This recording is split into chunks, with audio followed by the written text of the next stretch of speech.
Of wet weather feeding its way up from the southwest, so turning increasingly wet across parts of western, southwestern England, Wales, and then as we go through into the afternoon, more rain spreading its way further northwards. Some heavy outbreaks of rain in association with this, and some strong blustery winds too, and a north-south split in our temperatures, chilly towards the north, turning milder in the south. Bye-bye.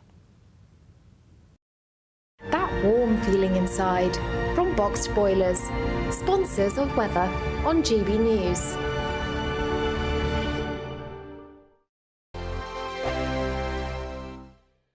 Good afternoon, Britain. Good afternoon, Britain. Join us, Tom and Emily, To find out what's happening in the heart of Westminster. and why it matters to you.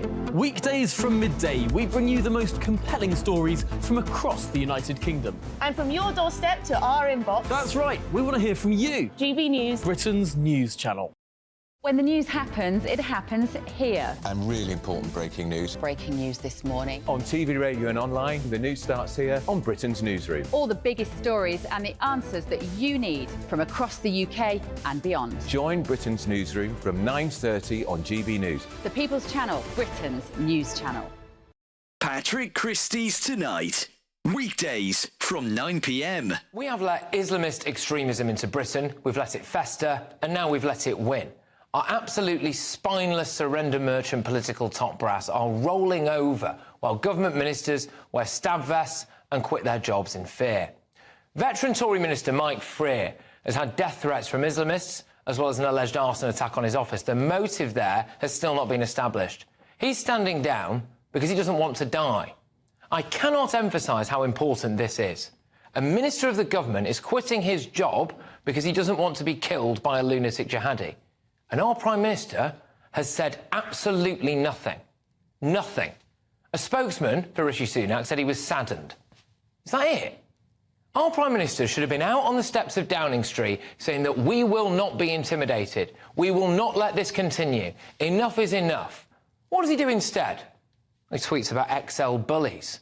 Yeah, fantastic. Where's Keir Starmer on this? Well, he's conducting focus groups on how to get the Muslim vote back, so he's hardly going to come out all guns blazing, is he? Ed Davey? Well, there's no way a Liberal Democrat leader would come out and admit that his ideology has helped turn Britain into a poster nation for multicultural failure. The police have let protesters, which include rabid anti-Semites, rampage around London every flipping Saturday for the last 3 months, and today they are finally saying that they don't support some of the protests, which in the past have included a now banned terror group and people holding up anti-Jewish signs. They're saying, please don't march down Whitehall. All right, but will you do anything to stop them if they ignore you? I doubt it. I honestly cannot believe that we have sunk to the level where a serving minister stands down because of threats from extremists and our Prime Minister just doesn't feel the need to address it. Wake up to the headlines with Headliners every morning at 5 a.m. We treat you to the day's biggest stories before anyone else, 7 days a week. You can catch up on everything you need to know before you've even had your kippers. Headliners every morning at 5 a.m. only on GB News, the People's Channel, Britain's news channel.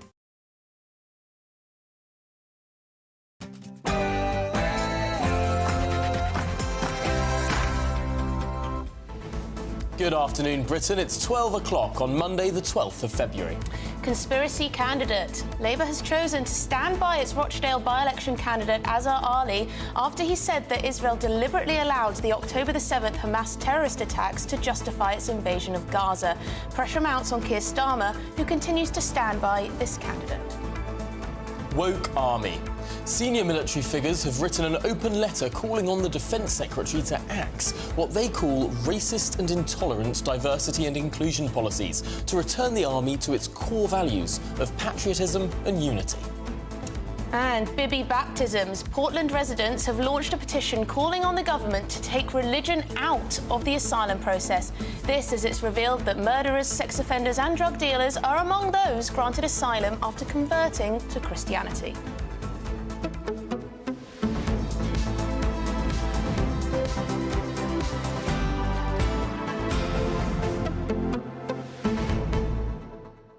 It's extraordinary. The more we read about these converts to Christianity, the more the mind boggles. Some of these people, it's been revealed in the Times today, have been going to synagogue accidentally instead of going to church and still getting away with claiming that they're Christians. People who don't know what Easter is. One person who successfully claimed for asylum, saying he was a Christian, said that Easter was a festival where you light little candles in the 20 days leading up to it. Yes, in one case it says a Bangladeshi man who had served 12 years in prison for murdering his wife successfully appealed after converting to Christianity. I mean, I think it's pretty clear as day that we have a massive problem in our asylum process. I think we might put that question to some of the politicians we have on today. I think we must, because there's also examples of people claiming that Jesus had 10 disciples, not knowing the date of Christmas, and yet claiming that they're so devout as Christians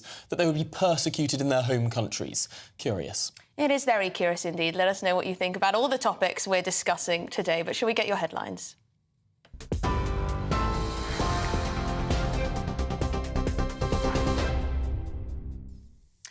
Emily, thank you. Good afternoon. Your top stories from the GB Newsroom.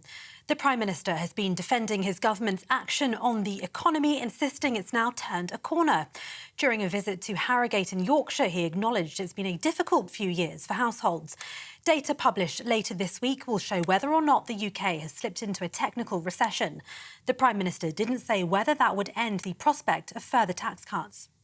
The last couple of years have been undoubtedly difficult for the country and the economy, recovering from COVID, the war in Ukraine, the impact on energy bills. But at the start of this year, I really believe that the economy has turned a corner and we're heading in the right direction. You can see inflation has come down from 11% to 4%. Mortgage rates are starting to come down. Wages have been rising consistently now. Because of the economic circumstances are improving, we've been able to cut taxes. Meanwhile, the Prime Minister's Safety of Rwanda bill set to face more opposition when it returns to the House of Lords later. It says a joint committee made up of MPs and peers said the law is fundamentally incompatible with the UK human rights obligations.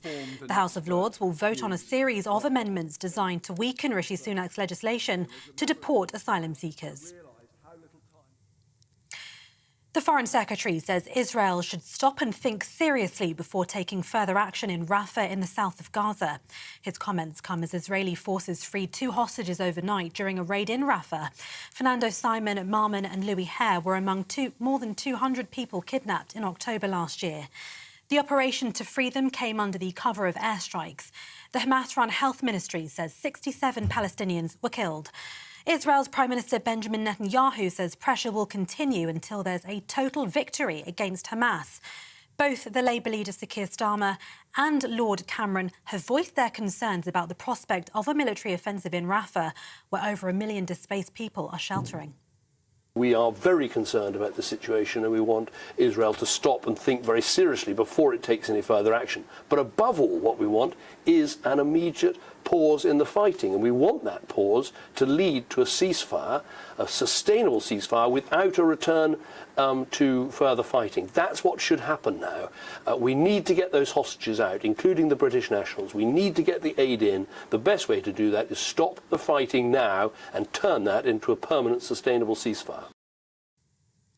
Fraud offences have risen sharply in the UK, with the Home Office saying they account for 40% of all crime. As a result, the government's launched the Stop Think Fraud campaign to help people to protect themselves. Figures show there were 3.3 million offences in England and Wales in the year ending in June.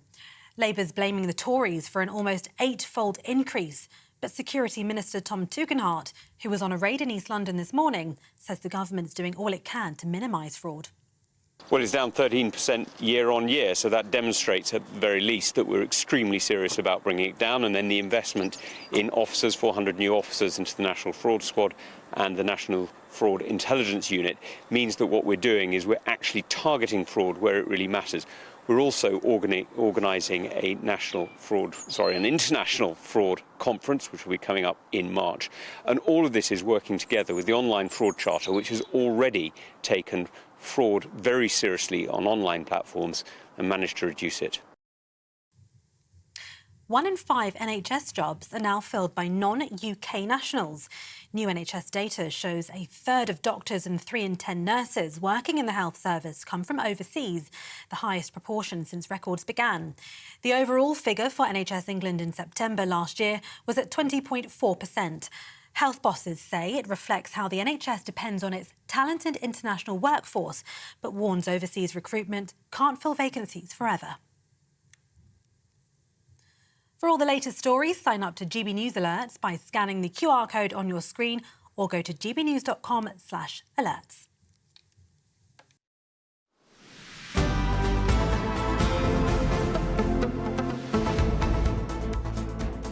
Good afternoon, Britain. It's 6 minutes past 12 and the government has been accused of presiding over an almost 8-fold increase in fraud offences as the Home Secretary launches a major new nationwide anti-fraud drive. Yes, fraud offences account for more than 40% of all crime, 40%, and direct cost more than £7 billion annually in England and Wales. That's according to Home Office figures. The rate of fraud-related crime has rocketed in the digital era, with the public using online services to purchase an increasing number of goods and services. Well, our Home and Security editor, Mark White, has been out and about and he reports.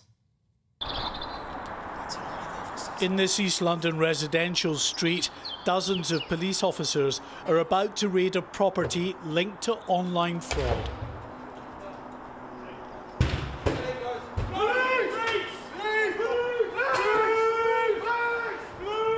The suspect is believed to have run an operation from this address using illegally obtained details to scam many thousands of pounds from unsuspecting victims.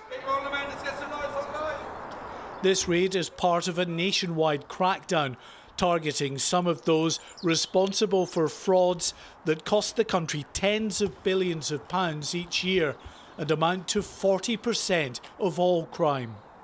We identified a suspect who we believed was involved in quite a high-level fraud. He was developing and sending out fraudulent links purporting to be from genuine organisations. When these links are clicked on, unfortunately, it will give this suspect full access to your computer, so he will be able to spy on what you're doing. He will be able to access your computer and he will use that to access your online bank accounts and commit high-value fraud against you. Final warning. To receive your package, confirm your details. Alongside the police enforcement activity, the government has now launched a wide-reaching anti-fraud campaign. Hi, James. Your bank account has been compromised, and I need a few personal details. It includes a new website with fraud safety advice and adverts on billboards, television and social media. Stay ahead of scams at gov.uk/stopthinkfraud. Aiming to make the public better informed about the potential risks. Fraud is down 13% year on year, and that's because we are taking this extremely seriously. Let me be absolutely clear. This is a vile crime, and it is a crime that hurts British people across the United Kingdom. There is no way we will ever tolerate it, and that's why the investment in the National Fraud Squad and the National Fraud Intelligence Unit is so important. Latest figures show a slight drop in fraud-related crime last year, which still amounted to 3.3 million offences. Labour say the Conservative government has presided over an almost 8-fold increase in fraud offences since coming to power.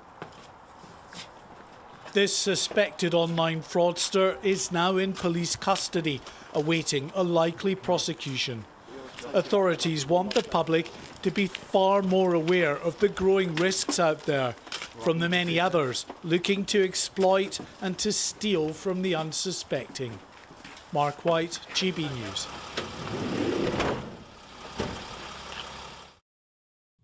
Great to see Mark out and about on the road there. Let's get some reaction to this with the former Met police officer Graham Whettone. Graham, just how serious is fraud as an issue? And frankly, has the government taken its eye off the ball up until this point? Oh, I think there's many things around policing you can level at the government. That maybe this one isn't one of them for me. I just think it just shows how crime evolves and changes. It came from like COVID, where even criminals had to reassess and realign their activities. They moved into online crime, fraud offences. That's seen a massive increase in fraud-related offences. I think 40% of all crime is fraud now. I think it was about over 3 million incidents. So clearly it affects lots of people. I've had a scam tried on me, a phone number coming into my phone, which purported to be from my bank, asking for my bank details. So it affects everybody. They're really sophisticated. Mark's report alluded to the types of things that are taking place now. I've had a quick look through that government fraud advice website. It's actually very informative and very useful. So I think with the National Crime Agency, City of London Fraud Unit, there's a lot of activity being done by law enforcement agencies to counter this, but it comes down to, again, the public being made aware and informed of how to stop these offences taking place in the first place. Absolutely. I mean, many of us will have elderly relatives, for example, who don't perhaps even have mobile phones or can't use the internet, and they can be scammed in, let's say, the traditional way, just through their telephone at home, people pretending to be relatives, people pretending to be the HMRC, people pretending to be the local council, all to get their hands on their bank details, crucially. Now, I've seen in my inbox there is some that are absolutely obvious, so obvious that they're scams. You know, someone calling from Nigeria saying they've lost their, lost their wallet. Can you please send over £100,000? Most people would see that and think absolutely not. But then there are there are ones that really look legitimate. Text messages, for example, saying, we're HMRC, we've got some money for you, just follow this link and we'll return some of your tax. Yeah, you're right to highlight that. I mean, I've had similar. I've had one from TV licensing, one from tax people. As I said, a phone call that actually came on my phone as my bank ringing me with the actual name of my bank, incoming call, and then take you through the security and try and get almost your log-on details to confirm your identity during the call. So all these things are being tried by companies. That's why we've seen such a massive increase in fraud offences, and why the government and the law enforcement agencies are right to almost like inform the public, put billboards up, you covering it in the news to inform people and advise people. It's just being aware about the types of things that can happen. As I said, the website is really informative about the sort of things, the sort of tactics these people are using, like emails, phone calls, etc. And again, they do tend to target almost like the more vulnerable people in society, almost like quite older looking names. My late father was subject to one as well. He had a very old looking name. He had exactly the same thing. A phone call come in purporting to be somebody where he won some money. All he had to do then was give him his bank details and they put the money in. So this is widespread. I applaud the government for almost like advertising this and informing people of the actions they can take to stop them becoming a victim of crime. But of course, there are two ends to this. On the one hand, people need to be aware and on the lookout for fraud and all the forms that it can take, particularly online. At the other end of the spectrum, of course, the police has to go after the perpetrators of this crime. And so often it's a very small proportion of people who are committing such a very large proportion of the crime. Do you think the police has got enough resourcing to go after these particular organised criminals? Short answer will be no. No, they haven't, because it's, as we've seen, 40% of all crime is now fraud. Fraud units, fraud investigation units are not as large to cover every single over 3 million incidents a year. So it just gives you almost like numbers in policing, National Crime Agency, fraud units, etc. And it is a highly specialised and experienced area of policing. The investigative work that needs to take place to identify the offenders, to locate them. You saw on Mark's piece that you played earlier. You know, they've actually located an address and carried out a raid on that address and arrested somebody. But that's one of the few occasions where they've actually linked somebody to an actual address where they can go and actually make an arrest. So it's a very specialised and experienced area of policing. It hasn't got enough people in it at the moment. We've seen the numbers put out. 40% of all crimes are fraud. So it needs a significant increase in resources and funding to deal with this. Yeah, that's a shocking statistic. 40% of all crime is fraud. And of course, it's made even more complicated by the fact that there will be people overseas who are scamming people in this country. So that makes it even more complicated for the police to get to grips with it. But thank you very much for your time, Graham Whetone, former Met police officer. I mean, some of them are just crazy, Tom. I've had email messages pretending to be my mum, saying, please call me back, or I've lost my phone, I need some cash, or something like this. My favourite ones are the distant relatives I have, always in Nigeria, and always with with my surname and then implausible forenames. But there we go. Do you know what Maybe I I've do? missed out on millions of pounds. Who knows? Do you know what I do? If I get a phone call from an unknown number, I always look it up on the internet, and then you can usually see if other people have said that this number is a scam. Although, on the other hand, Emily, I'm so cautious about this stuff. I've hung up phone calls that have been legitimate phone calls from my bank. I once had one of my bank accounts frozen because I didn't update my address because they kept trying to call me, and I'm like, no, go away, scammer. But I'll only do Better it to be through the safe official. than I think sorry. so. I'd rather have my account frozen for a couple of days and do it properly than pick up a random phone call. Yeah, I mean, there are so many people who have sent tens of thousands of pounds over to thinking that it's legitimate. But anyway, let us know if you've been scammed and what you think the government can do about it. gbviews@gbnews.com. But coming up, we'll be looking ahead to the People's Panel, which is tonight. Rishi Sunak will answer all of your questions live here on GB News. You will not want to miss it. We're also going to be speaking to a Tory MP very shortly. This is Good Afternoon Britain on GB News.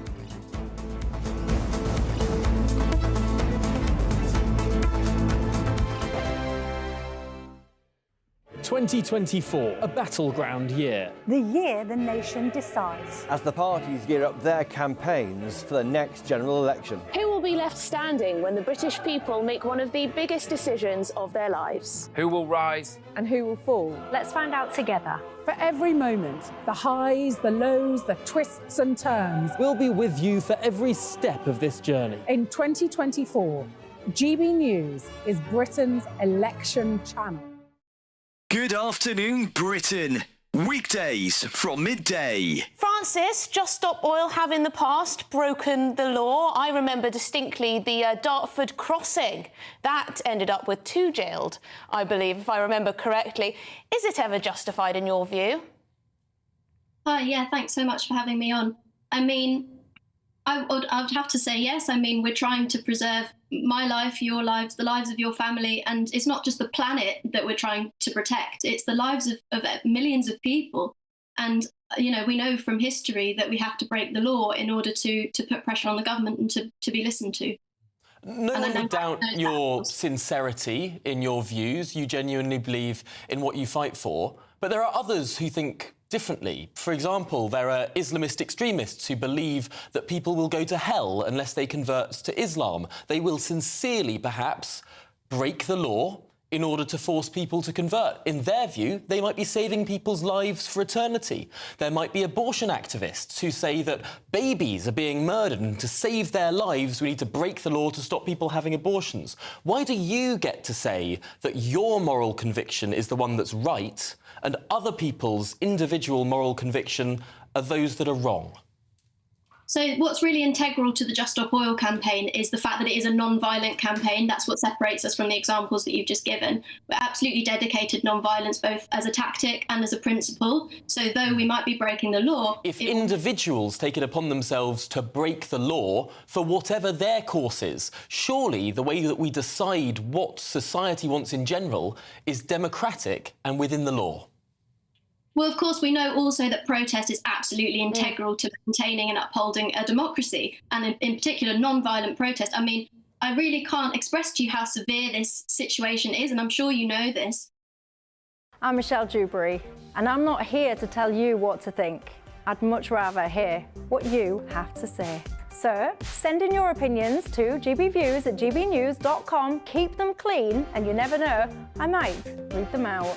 With my panel here on Jubes & Co, we debate, we get stuck into the issues of the day on a show where all views are welcome, especially yours. GB News, the People's Channel, Britain's news channel.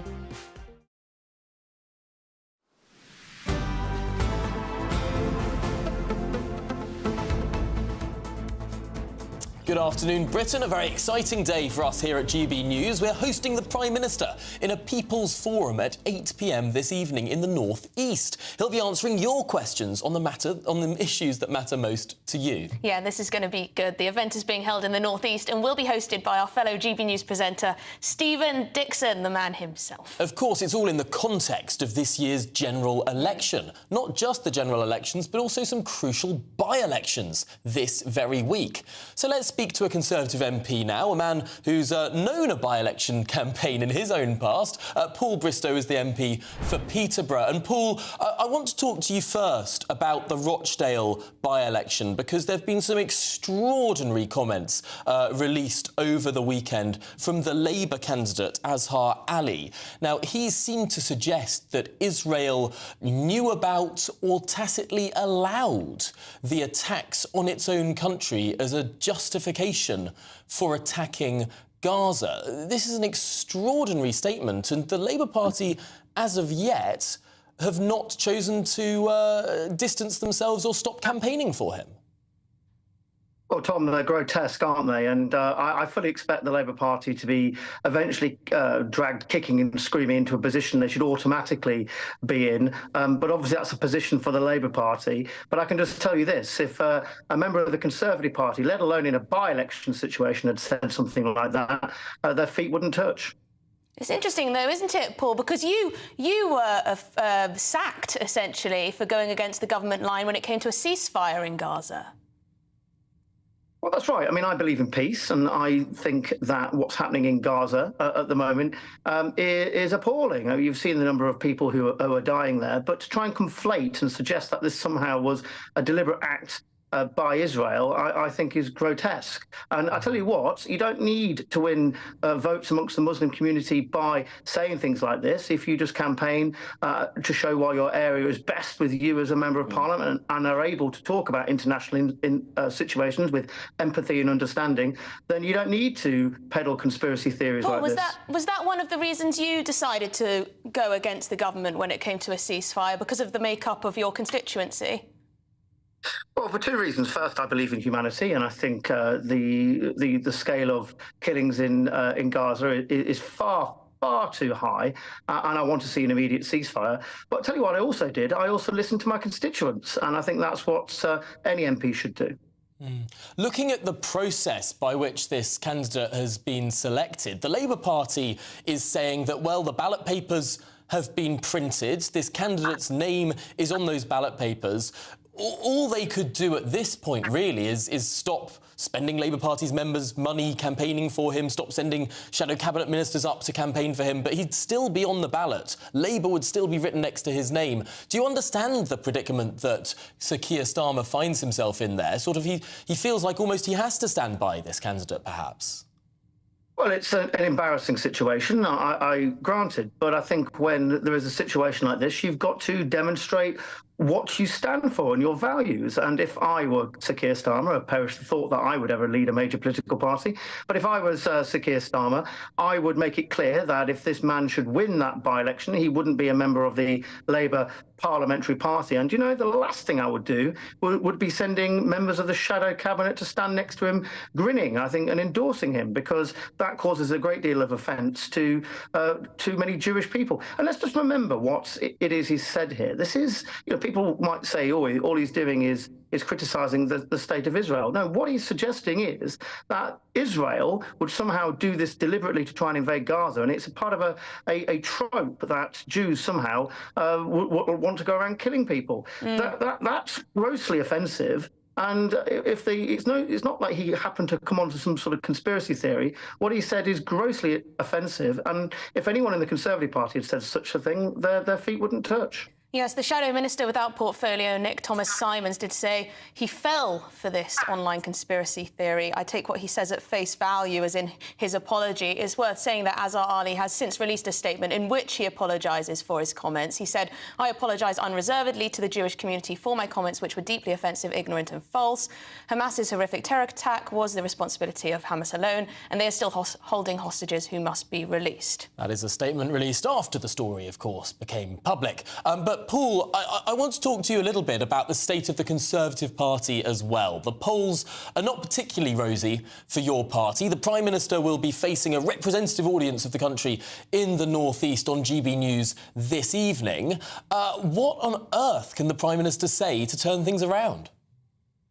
Well, I just want to congratulate GB News on a great platform, and I hope this enables the Prime Minister to communicate with many more people, and for you, of course, to hold him to account. But I think the Prime Minister needs to stick to his guns, needs to explain his plan about how he's halved inflation, more than halved inflation, how he's going for growth, how we're going to stop the boats, how we're going to reduce NHS waiting lists. I would talk about the plan if I were Rishi Sunak, and explain about how he's going to make life better for people should he be returned as Prime Minister after the next election.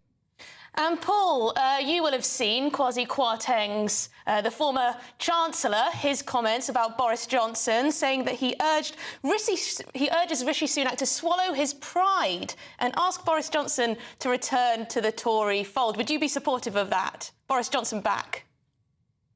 Of course, I thought Boris Johnson had the potential to be a fantastic Prime Minister, a great Prime Minister of this country. I'm still saddened that he's no longer Prime Minister, but that was then, this is now.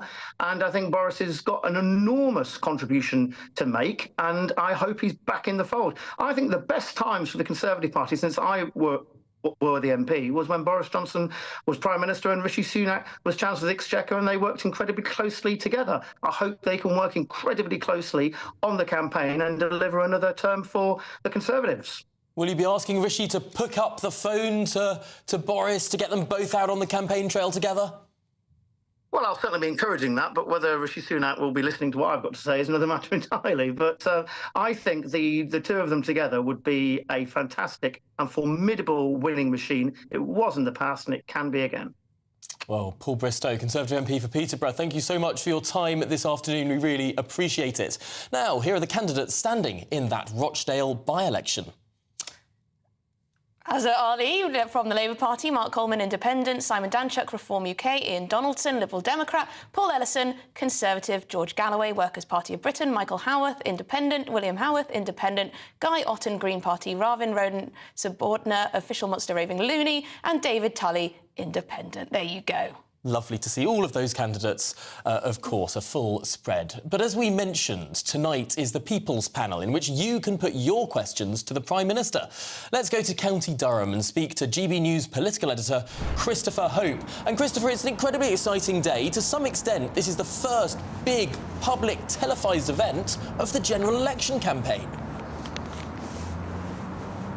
That's right, Tom, and hi, Emily. That's right, I'm here in County Durham. We're all getting quite excited here at GB News. 8 p.m. tonight, the Prime Minister, Rishi Sunak, answers questions from viewers selected by Survation, the polling company, to reflect voting intentions across the UK. But we don't know what the questions will be. We know the PM has been asking for a week or so on our channel for questions on the economy, immigration and the NHS.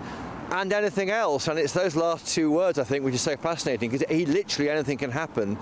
The people in the audience here in County Durham will be queuing up behind two microphones, and they'll go one to the other, and the PM will ask for questions. And what they ask, we don't know yet. we can have a guess, maybe. Why are you paying tax at 20%? Well, I'm paying tax at 40%. Might be one question that one of the people in the audience will ask, but we don't know. And that's the point. That's the challenge of this new idea we've got at GB News, this People's Panel. Stephen Dixon, our colleague, is presenting the People's Forum. It should be fascinating what is answered. I'll be there trying to analyse it for viewers. And let battle commence.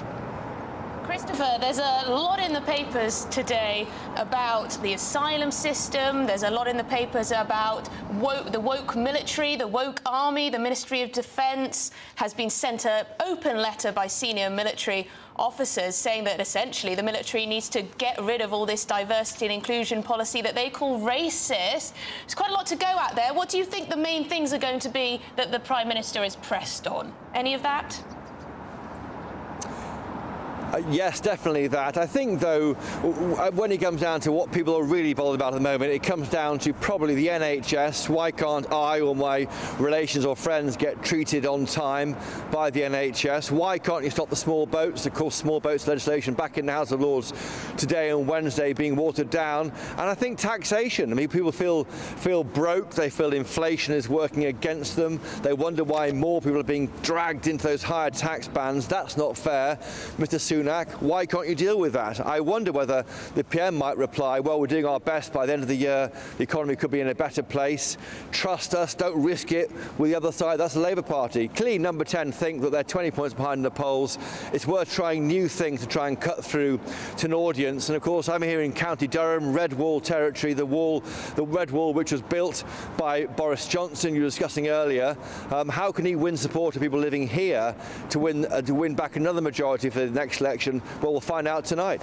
Well, it'll be absolutely fascinating, and we will all be glued to the screen at 8 o'clock. Chris Hope, thank you so much for bringing us the very latest there from County Durham. Good stuff. Yes, I imagine there will be lots of quite difficult questions asked of the Prime Minister. And this is the crucial point. This is a representative audience, GB News viewers, but people who have been selected from across the political spectrum. So it'll be very interesting to see what sort of questions are thrown at the Prime Minister, and perhaps there might be some North East-specific questions there as well, given where it's being held. Well, good stuff. Make sure you tune in at 8 o'clock, of course. But coming up, we will reveal the shocking number of people on board the Bibby Stockholm migrant barge who are converting to Christianity. This is Good Afternoon Britain on GB News, Britain's news channel.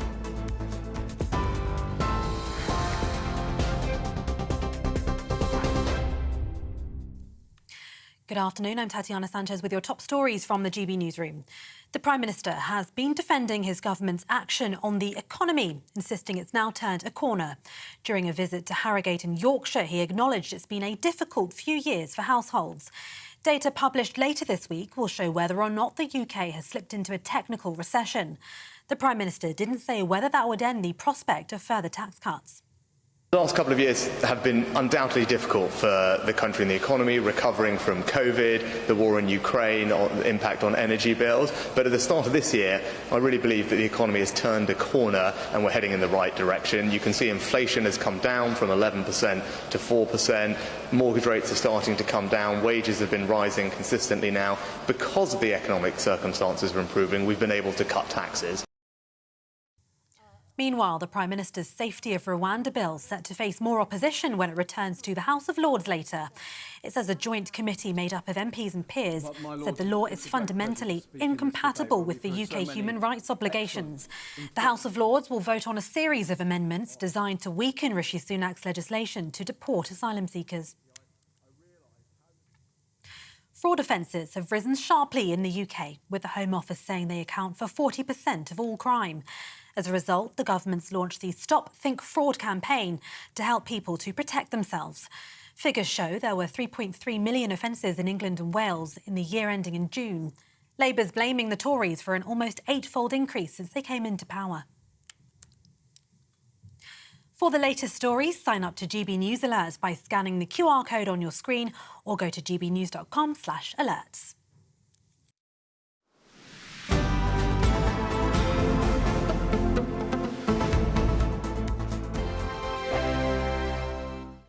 In the GB Newsroom, we bring you the news as it happens. With our team of dedicated journalists across the UK, we're ready to give you accurate reporting every day. When the news breaks, we'll be there with bulletins on GB News, the People's Channel, Britain's news channel. Lee Anderson's Real World. Fridays from 7 p.m. Dr. Jane Jones, who's the clinical lead for Care After Combat. Yeah. Jane, thanks for coming. And just tell me a little bit about your organisation. What do you do? OK, well, thank you for having me here so we can talk about Care After Combat. So we are an organisation, a charity, who work into the prison system, working with military veterans who've somehow got involved with the justice system and... So there's quite a high population of ex-servicemen and women in our prisons. Why is that, do you think? So 2014, the government did a review of who was resident in UK prisons, and what they found were that military veterans are the highest occupational group, and this obviously raises some concerns. Yeah.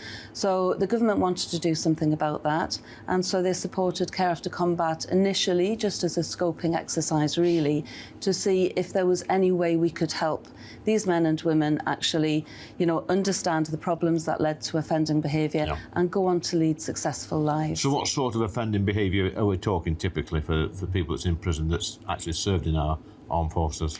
Primarily, it's violence. Yeah. So that is the highest offence that we work with. Okay. But of course, the military, as with everybody else, it's the full range of offender behaviour. OK, so we're in a pub, Jane, Dr. Jane, and I guess for some people, you know, the odd tip of alcohol is good, a bit of fun of a weekend, relax, let your hair down.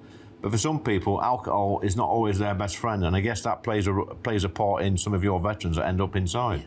Absolutely. So, speaking from my own experience, a good 2/3 of the people I work with have some kind of mental health problem or mental health difficulty, struggling to either adapt into civilian life or with some of the traumas they've experienced during service. People might self-medicate with alcohol to manage some of those thoughts and feelings. Your weekend starts here with Friday Night Live with me, Mark Dolan, 8 till 9 on GB News. Big stories, big guests and big laughs as we get you ready for a cracking weekend. That's Friday Night Live with Mark Dolan. Fridays 8 till 9 on GB News. Bring your own drinks. The admission's free. Have a great Saturday night with me, Leo Curse, on the Saturday Night Showdown. It's a crazy world out there, so come and make fun of it with me, my panel of comedians, and a couple of people who actually know what they're talking about. The Saturday Night Showdown is your front row ticket to the clown show every Saturday, only on GB News, the People's Channel, Britain's news channel.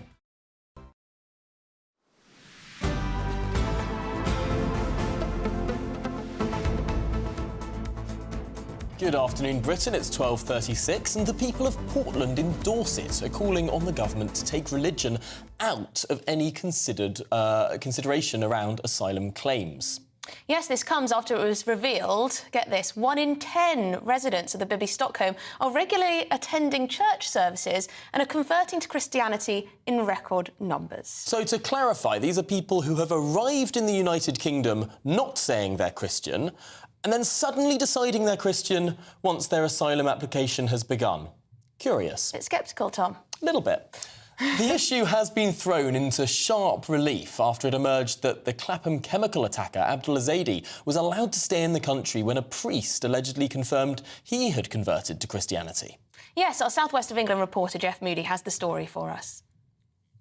In an age where attendance at church is at its lowest ever, the Weymouth Baptist Church is bucking the trend. Sunday services are packed with residents from the Bibby Stockholm. Out of the 300 asylum seekers that are currently on board the Bibby Stockholm, around 30 of them, that's 1 in 10, attend church services here at the Weymouth Baptist Church. 6 of them were baptised last weekend alone. A conversion rate that's almost biblical in scale, or a cynical ploy to help their asylum claims. The people of Portland think the latter. Martine Summers is petitioning the government to take issues of religion off the table when it comes to asylum. We are a multicultural country. We welcome all sorts of religions. It shouldn't be a consideration at all as to what religion they are. Father David Palmer is a Catholic priest. He thinks it's wrong to blame the church for these conversions. I mean, ultimately, the Home Office, it's their job. It's not the job of the church to say, we think this person should or shouldn't stay in this country. In a statement, Weymouth Baptist Church told GB News nearly all the men with whom we have contact became Christians in their native countries, all of which are known to be hostile to the Christian faith. It is in no one's interests to have bogus baptisms, for such baptisms would compromise the integrity of the church, would discredit the gospel we preach, and worse, would dishonour the name of Christ. But GB News has learned that some residents of the Bibby Stockholm have been told their asylum claims are unlikely to be successful, and Portlander Martine Summers believes this could be dangerous. Some of these men may have to go back to their own country whereby Christianity is persecuted. So is the Christian church happy that effectively they could be sending these men back to persecution? They could possibly have blood on their hands. It's a complex issue. Dr. Gavin Ashenden is an Anglican bishop and former chaplain to the late Queen. The problem then develops when the state decides that becoming a Christian or the criteria of religion is going to be instrumental in asylum claims and immigration claims. But having done that, it doesn't take the trouble to work out what becoming a Christian means or how you can test that. In last week's PMQs, Tory MP Tim Lawton launched an attack on the Archbishop of Canterbury. Can I ask the Prime Minister, given that the Church of England has now issued secret guidance for clergy supporting asylum applications for these Damascene conversions, who is the Church accountable to, and are taxpayers being scammed by the Archbishop? The Archbishop has hit back, saying it's the job of the government to protect our borders and of the courts to judge asylum cases. The Church is called to love, mercy and do justice. 3 bodies, 3 distinct roles. The Home Office now says it will launch an investigation into those roles. Meanwhile, the residents of the Bibby Stockholm find themselves in the eye of yet another storm. Jeff Moody, GB News. Absolutely fascinating, isn't it? Yeah, really fascinating. Should we speak to former chaplain to Queen Elizabeth II, Dr. Gavin Ashenden, who was featured in that report? Gavin, the Archbishop of Canterbury has refuted these claims that the Church of England is running some sort of conveyor belt of baptisms. But it was last week that Reverend Matthew Thirth came out to give his first-hand experience of what he said was going on. And he said that there very much was a conveyor belt and perhaps the Church of England was turning a blind eye. Well, I think that's right. I mean, I've been behind the curve too, partly because I was involved in some of this about 10, 15 years ago, and I didn't realize quite how things have changed. So there's quite clearly a conveyor belt scam going on. I have to say, it's not just about becoming a Christian. They're also using the idea of being gay and not therefore being sent back. So here are 2 ways of scamming the system, one saying you're a Christian, another saying you're gay, and it appears that not everyone is telling the truth. That shouldn't be any surprise to us. What's wrong, of course, is the way in which the whole system is being administered. And at the moment, everyone else is saying it's somebody else's fault. But we know, as people in the country, overwhelmed by levels of both legal and illegal immigration, the system's broken and it needs changing.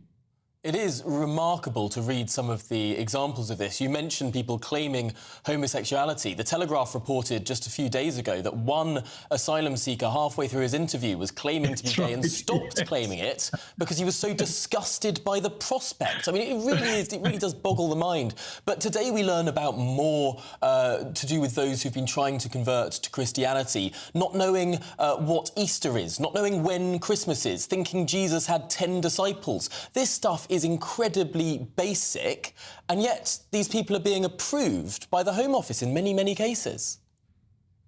Well, I'm afraid blame is shared everywhere.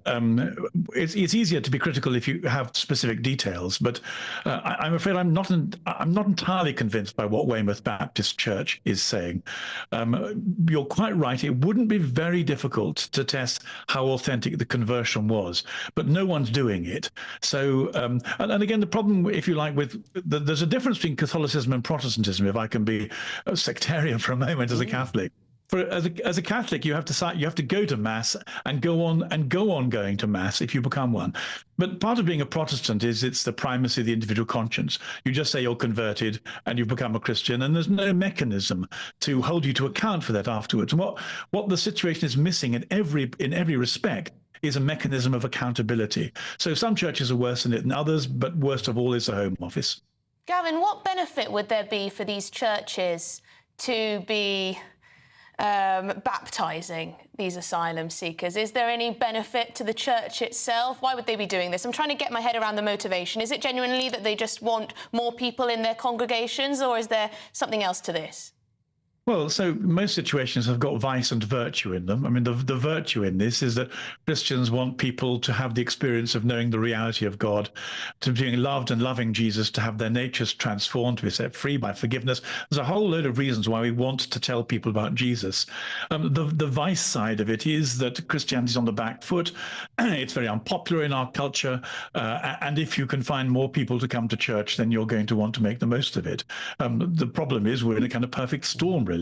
But I think, again, we're back to this issue of accountability. Things don't work when there's accountability, and this is really not working at all. And yet, Gavin, to some extent, migrant communities are the most religious communities in Britain now. London is the most religious city in Britain by some measures. We see sort of attitudes amongst, perhaps not amongst asylum seekers in general, but certainly amongst migrant communities, to some extent becoming the backbone of faith in this country. That's a bit of a conundrum for some people. Well, you're absolutely right, and it takes a while to work out what the implications of this are.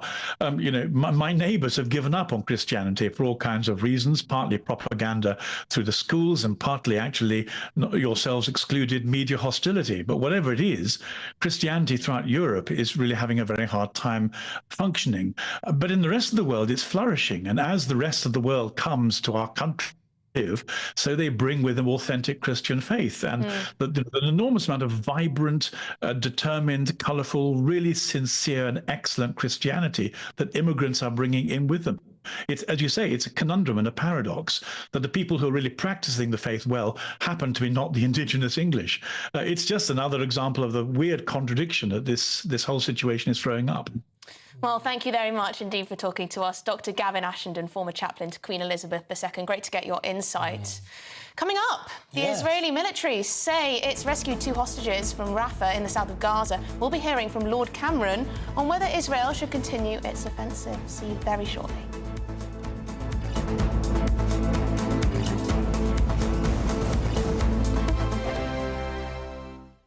Now then, Lee Anderson here. Join me on GB News on my show, The Real World, every Friday at 7 p.m. I'm not eating bloody cat. Are you Delicious. mental? Open your mouth. OK, here comes a train. Reminds me of the scene in Singing in the Rain. Adam, is that a good one? Whoa! Join me at 7 on GB News, Britain's news channel. GB News Breakfast.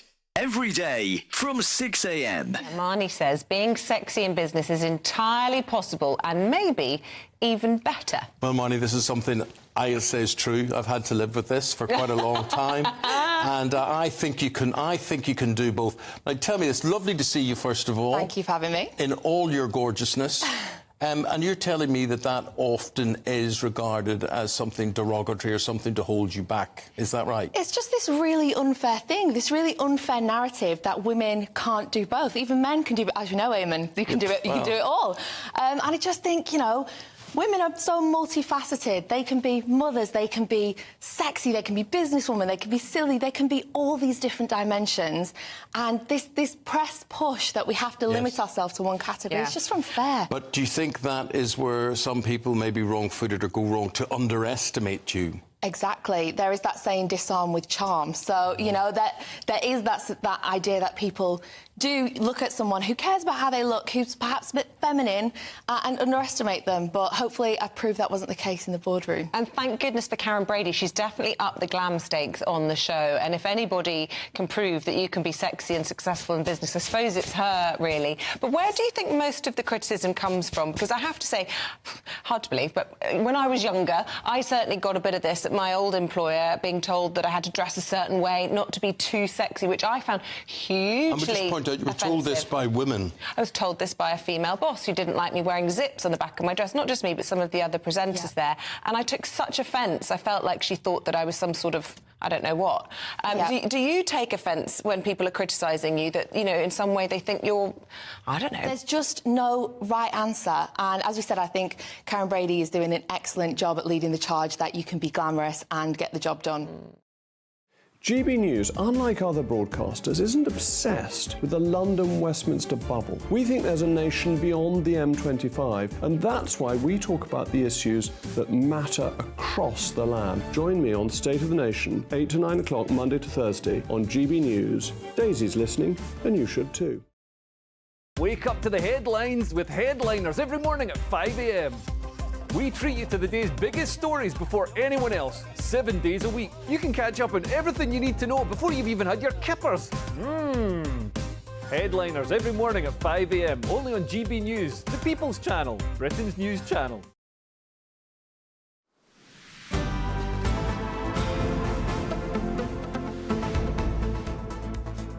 It's 12:49 and the Israeli military said overnight that it had rescued 2 hostages from Rafah, that's in the south of Gaza, after special forces raid.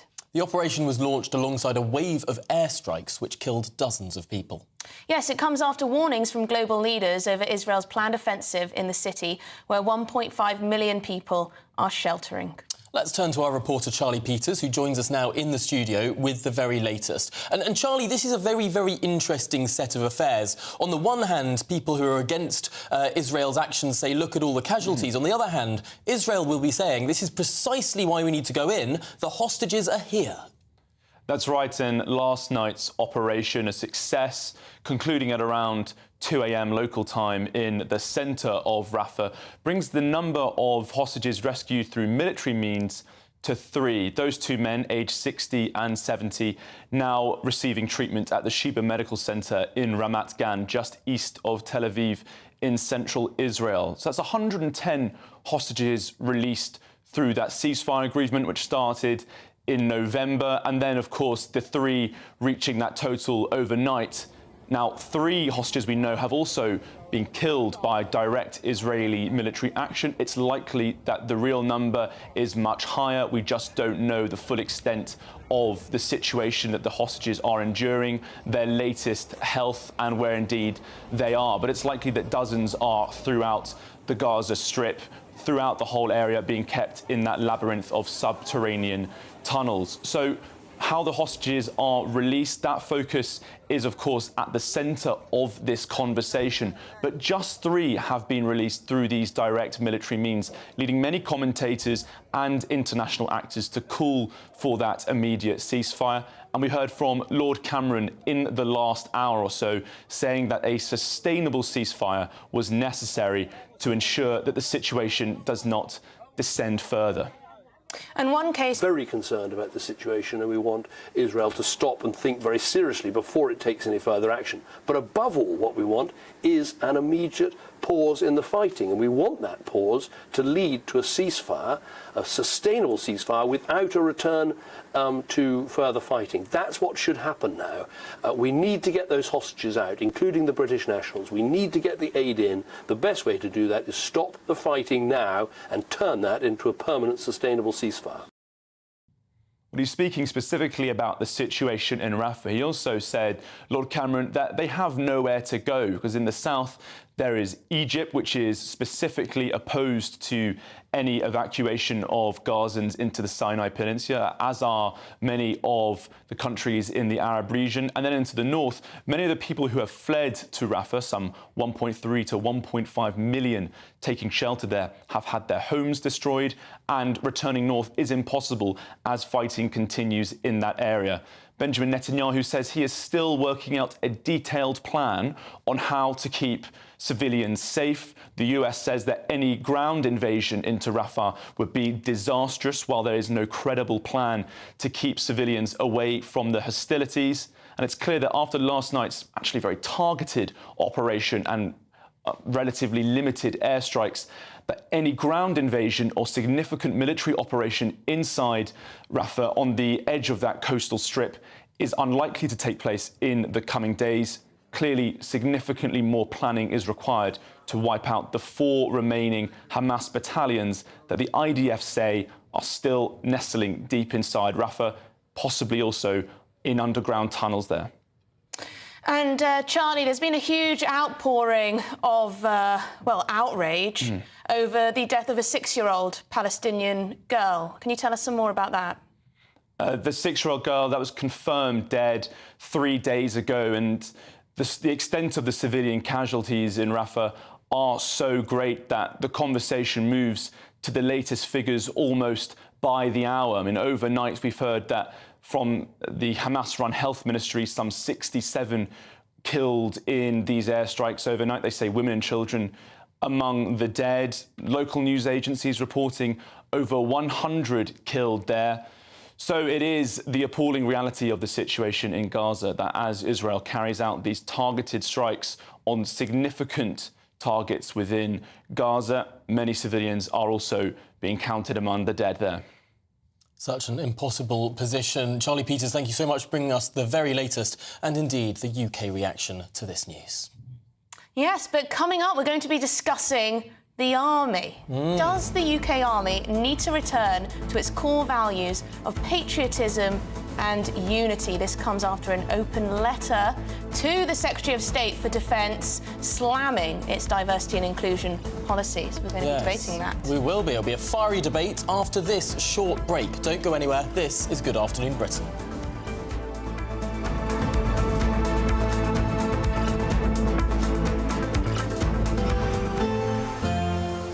A brighter outlook with Box Solar, sponsors of weather on GB News. Hello again, Alex Burkill here with your latest GB News weather forecast. A bit breezy with some showers as we go through the rest of today, but into tomorrow we have some wet and windy weather on the way because of an area of low pressure that's currently just to the southwest of us. At the moment though, we are under the influence of a low just to the northwest of the UK, and this is bringing some blustery, breezy conditions and also quite a few showers initially across parts of Scotland and Northern Ireland, but the showery outbreaks will feed across parts of England and Wales as we go through the night as well. Some clear skies in between any showery outbreaks though. As a result, temperatures will take a little bit of a dip, and so across northern parts in particular, likely to see a bit of a frost and also some patchy ice to watch out for first thing tomorrow morning.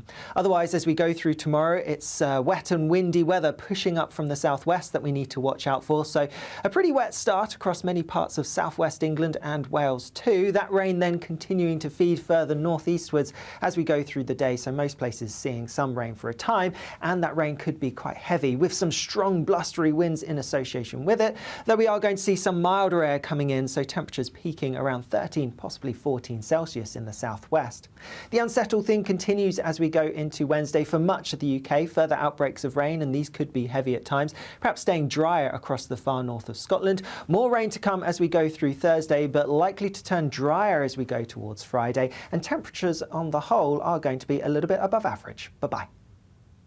That warm feeling inside from Boxed Boilers, sponsors of weather on GB News.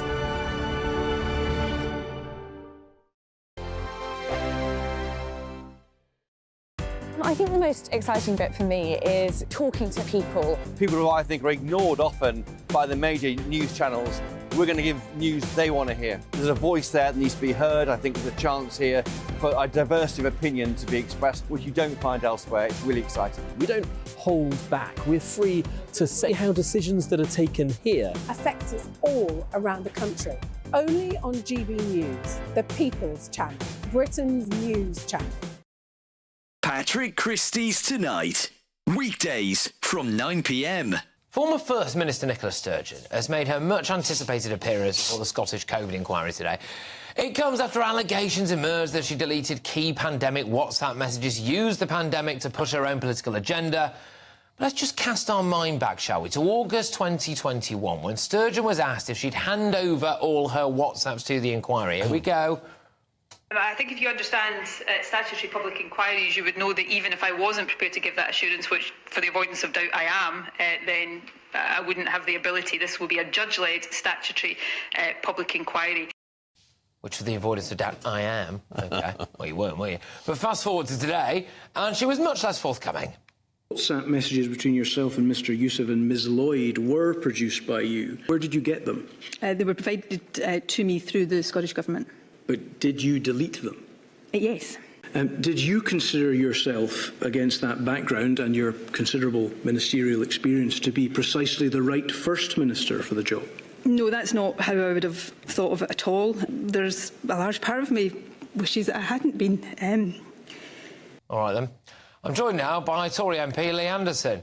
Lee, are those just crocodile tears? Well, it looks like crocodile tears to me, Patrick. I mean, first we had the missing camper van. Nobody knows where that is. Now we've got this nonsense. We've got these burner phones, dodgy £5 phones from wherever they bought them from, WhatsApp messages going missing. It all looks a little bit dodgy to me.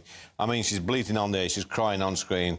This is not cutting no ice. You know, it's crocodile tears.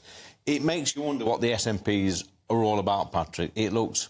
I mean, the people that have burner phones, let's be clear, people that have these dodgy phones where you can't trace them and disappearing WhatsApp messages, these are normally criminals, these are drug dealers, and you know what, these SNPs are no better than criminals.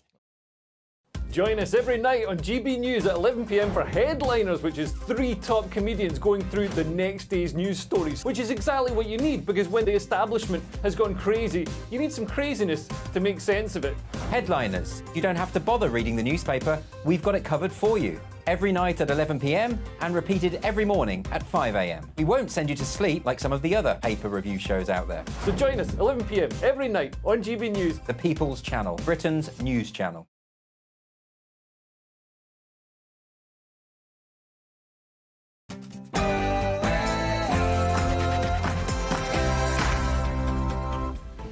Good afternoon, Britain. It is 1 o'clock on Monday, the 12th of February. Conspiracy candidate. Labour has chosen to stand by its Rochdale by-election candidate, Azhar Ali, after he said that Israel deliberately allowed the October the 7th Hamas terrorist attacks to justify its invasion of Gaza. Pressure is mounting on Sir Keir Starmer, who continues to stand by this candidate.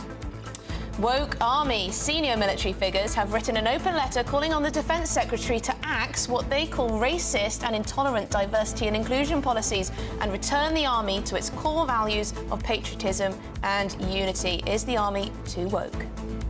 And tonight, the People's Forum. Rishi Sunak faces your questions live on GB News. Of course, defending his recent record from everything from healthcare to immigration and indeed defence. Can the Prime Minister keep his party in power? The first official event of the general election campaign kicks off tonight here on GB News.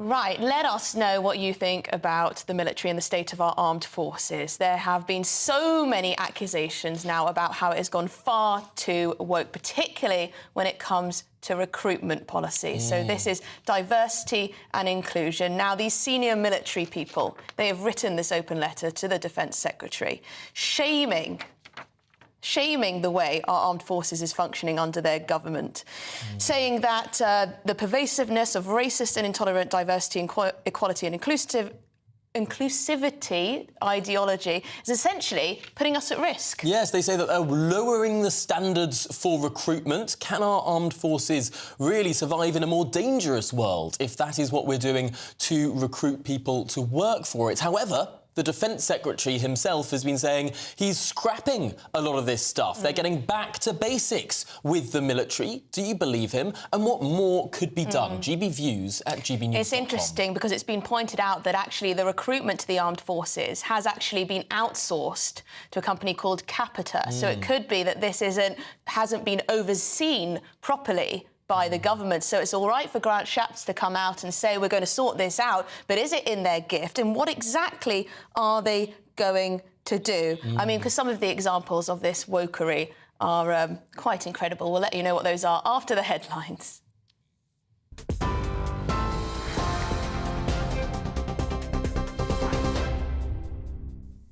Good afternoon, 2 minutes past 1. Your top stories from the GB Newsroom. The Prime Minister has been defending his government's action on the economy, insisting it's now turned a corner. During a visit to Harrogate in Yorkshire, he acknowledged it's been a difficult few years for households. Data published later this week will show whether or not the UK has slipped into a technical recession. The Prime Minister didn't say whether that would end the prospect of further tax cuts. The last couple of years have been undoubtedly difficult for the country and the economy, recovering from COVID, the war in Ukraine, the impact on energy bills. But at the start of this year, I really believe that the economy has turned a corner and we're heading in the right direction. You can see inflation has come down from 11% to 4%. Mortgage rates are starting to come down. Wages have been rising consistently now. Because of the economic circumstances are improving, we've been able to cut taxes. Meanwhile, the Prime Minister's Safety of Rwanda bill is set to face more opposition when it returns to the House of Lords later. It says a joint committee made up of MPs and peers said the law is fundamentally incompatible with the UK human rights obligations. The House of Lords will vote on a series of amendments designed to weaken Rishi Sunak's legislation to deport asylum seekers. The Foreign Secretary says Israel should stop and think seriously before taking further action in Rafah in the south of Gaza.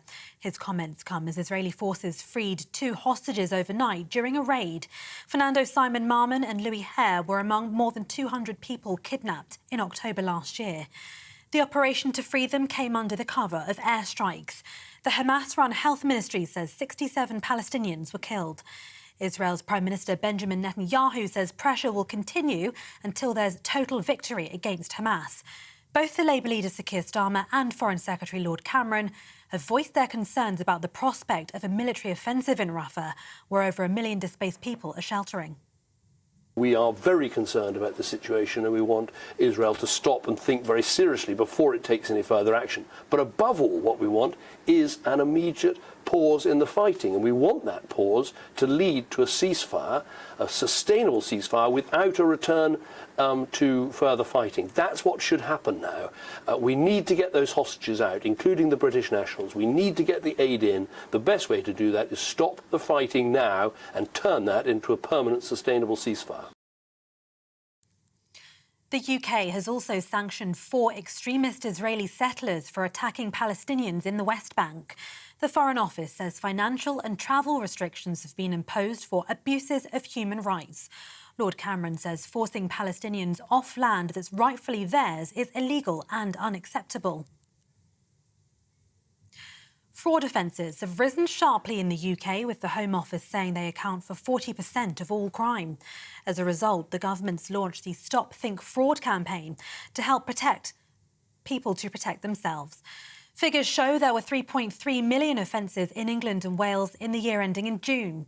Labour's blaming the Tories for an almost 8-fold increase since they came into power. But Security Minister Tom Tugendhat, who was on a raid in East London this morning, says the government is doing all it can to minimise fraud.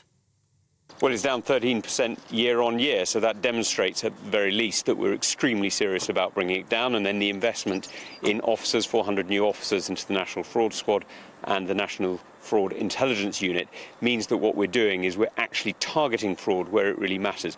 We're also organising an international fraud conference, which will be coming up in March. And all of this is working together with the Online Fraud Charter, which has already taken fraud very seriously on online platforms and managed to reduce it. 1 in 5 NHS jobs are now filled by non-UK nationals. New data shows 1/3 of doctors and 3 in 10 nurses working in the health service come from overseas, the highest proportion since records began. The overall figure for NHS England in September last year was at 20.4%. Health bosses say it reflects how the NHS depends on its talented international workforce, but warns overseas recruitment can't fill vacancies forever. For all the latest stories, sign up to GB News Alerts by scanning the QR code on your screen or go to gbnews.com/alerts.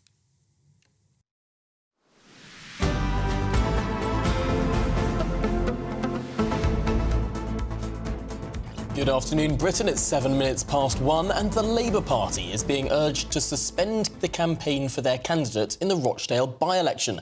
This after he claimed that Israel allowed Hamas to carry out the October the 7th massacre to give themselves grounds to invade Gaza. Yes, whilst the candidate Azhar Ali has since apologised for his remarks, it has prompted fresh questions about Sir Keir Starmer's claim that he's cleaned the party up since the anti-Semitism crisis that, of course, engulfed Jeremy Corbyn's leadership. Well, let's get some analysis now with GB News senior political commentator Nigel Nelson. Nigel, this is a big issue for the Labour Party here because, on the one hand, they have suspended 2 of their own MPs in recent weeks for similar, or perhaps even, some might argue, lesser words with relation to Israel. Andy MacDonald used the phrase "from the river to the sea," and another member of Parliament, when signing a Holocaust Memorial Day book, referenced Gaza. These 2 MPs were suspended, and yet campaigning continues now for this candidate.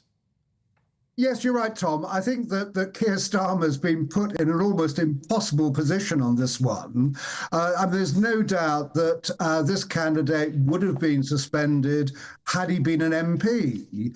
The problem for Keir Starmer is that the deadline has now passed to put in another candidate. So all Labour could actually do is withdraw completely from the by-election, and that would, I think, that would be completely wrong. So yes, it does put the Labour leader in a difficult position, but I think he's right to continue with the by-election and with this candidate. It's quite interesting, though, because Nick Thomas-Symonds, the Shadow Minister, when he was asked about this, he said Azhar Ali has fallen for a conspiracy theory, as if it wasn't his fault that he made this statement, this conspiracy theory, quite clearly. A ringing endorsement. Well, it was an appalling thing to say. And yes, if he did actually fall for some sort of online conspiracy theory, that doesn't say very much about his own judgment. But he has said, look, that he's incredibly sorry for what he said. I think we take that on board. And also, significantly, he's had support from from Louise Ellman, who quit the Labour Party in 2019 over anti-Semitism under Jeremy Corbyn, rejoined it in 2021. And what she is saying is, look, this is really out of character. And he was somebody who supported her when she was facing anti-Semitic abuse. I wonder whether people will say, is the Labour Party not going against its zero tolerance on anti-Semitism line for electoral expediency? They could simply say, you know what, our principles here are such that we will not campaign in this seat and we might not well win this seat, but ultimately the principles come first. It seems in this case the election is coming first and the principles are coming second, some might say. Well, I mean, that's a reasonable argument. That's what I mean about the difficult position that Keir Starmer finds himself in. That this is an important by-election. I mean, it's come about because of the sad death of Tony Lloyd. So I think it would be irresponsible in a political sense for Labour just to abandon it over this. And the candidate has actually apologised profusely. He's very sorry for what he did, and I think we must take that at face value. But yes, I do agree. I mean that this is the kind of thing that pops up in by-elections, and it shouldn't happen. And this candidate shouldn't have said what he did, and everybody is condemning it. But the alternative is, this is real politics. The alternative is to abandon the by-election completely for Labour. Nigel, you have been a lobby journalist for many, many years, and you will have known another person who was up for this seat of Rochdale, Paul Waugh, the senior political commentator for The Eye, although he's now stepping back from his role after he's saying that he wants to be a Labour MP. Why do you think Paul didn't get selected? He's a very clever, a very well-connected man, and instead Azhar Ali got selected for this seat despite his obvious flaws. Well, I think that's democracy for you. That Azhar Ali is a local man, well known in local politics, and it's ultimately down to the constituency Labour Party to decide who they want their candidate to be. They decided that I think Paul would make an excellent candidate, but they decided against Paul, went in favour of Azhar, and that is really their right. I mean that it should be down to local parties to decide who they want to represent them in Parliament. Now, we've seen a number of Labour MPs, just lastly, we've seen a number of Labour MPs members of the shadow cabinet stand down over the issue of Gaza. Does this by-election, this concern about this candidate, Azhar Ali, sort of play into the idea that perhaps in some constituencies, Labour are allowing the issue of Israel and Gaza to dictate their policy on this based on groups within their constituency, if you understand? Yeah, to take your point, Emily. No, I don't think that is the case. I mean, that can be seen by the way Keir Starmer has behaved over the whole Gaza issue. That all the way through, he has decided to support Rishi Sunak's position. You can criticise that if you like, but that's what he's been doing. I think that he sees that as the responsible thing to do, to back the British government during an international crisis. If he is about to become the Prime Minister himself. Really, really interesting stuff. Nigel Nelson, thank you so much for your views on this and indeed going through the intractable situation, as some may see it, that the Labour Party is in. Yes, now the candidate, Azhar Ali, has since released a statement in which he apologises for his comments. He said, "I apologise unreservedly to the Jewish community for my comments which were deeply offensive, ignorant and false. Hamas's horrific terror attack was the responsibility of Hamas alone, and they are still holding hostages who must be released." Now, here are the candidates standing in the Rochdale by-election. Azhar Ali, the Labour Party, Mark Coleman, Independent, Simon Danchuk, Reform UK, Ian Donaldson, Liberal Democrat, Paul Ellison, Conservative, George Galloway, Workers' Party of Britain, Michael Howarth, Independent, William Howarth, Independent, Guy Otten, Green Party, Ravin Rodent Supertorna, Official Monster Raving Loony Party, and David Tully, an Independent. All with just 3 breaths. There we go. We've got well done. Yeah.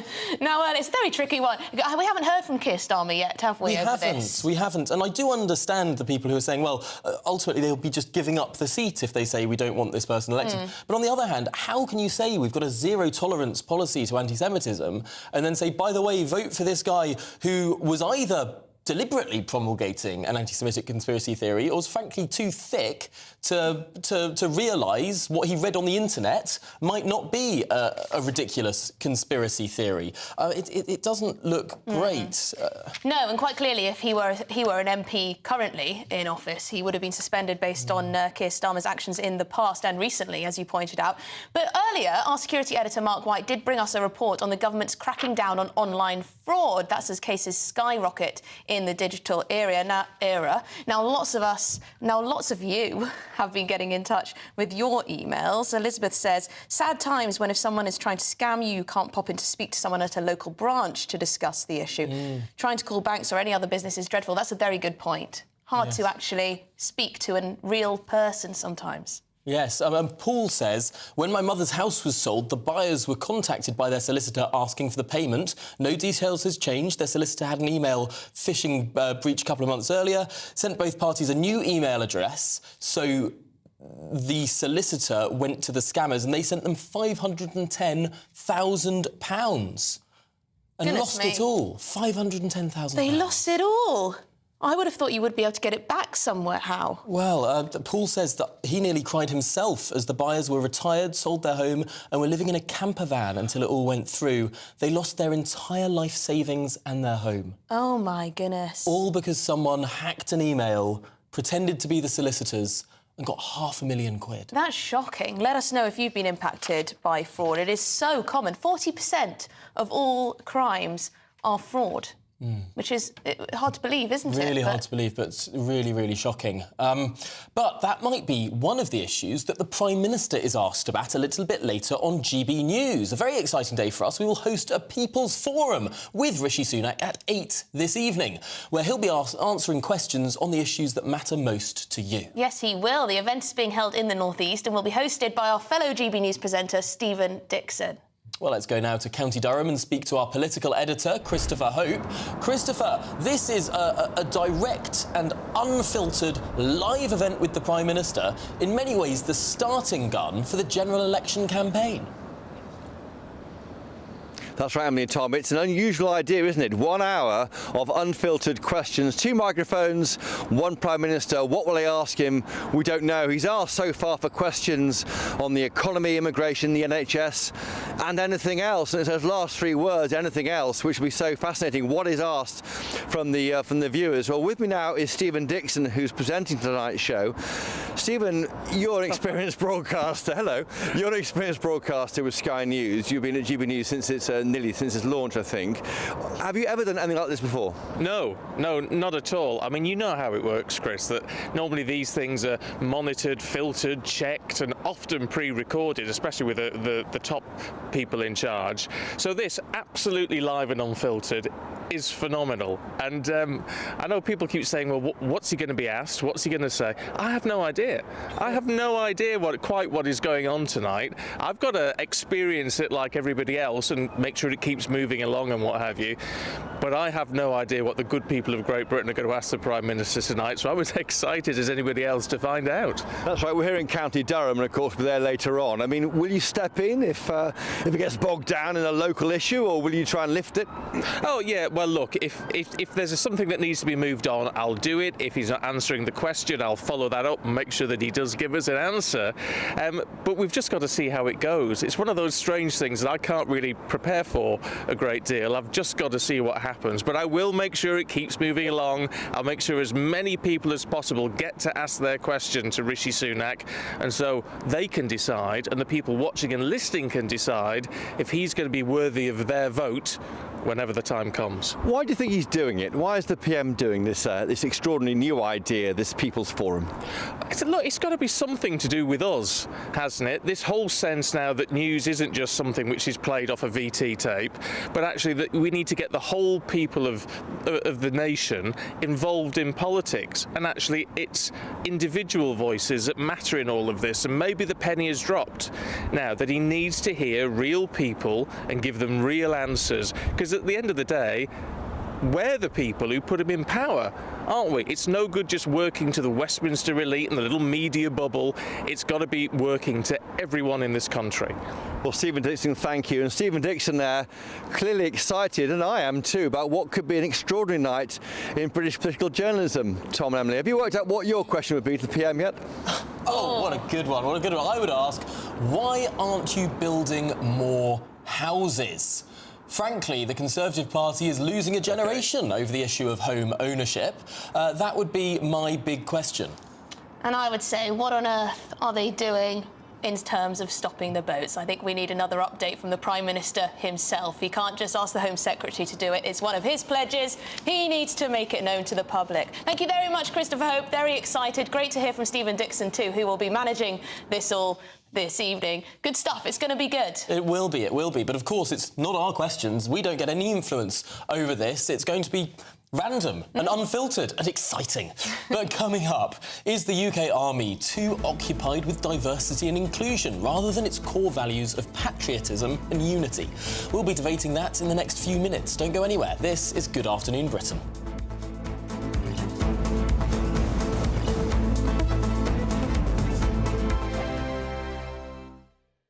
2024, a battleground year. The year the nation decides. As the parties gear up their campaigns for the next general election. Who will be left standing when the British people make one of the biggest decisions of their lives? Who will rise? And who will fall? Let's find out together. For every moment, the highs, the lows, the twists and turns. We'll be with you for every step of this journey. In 2024, GB News is Britain's election channel.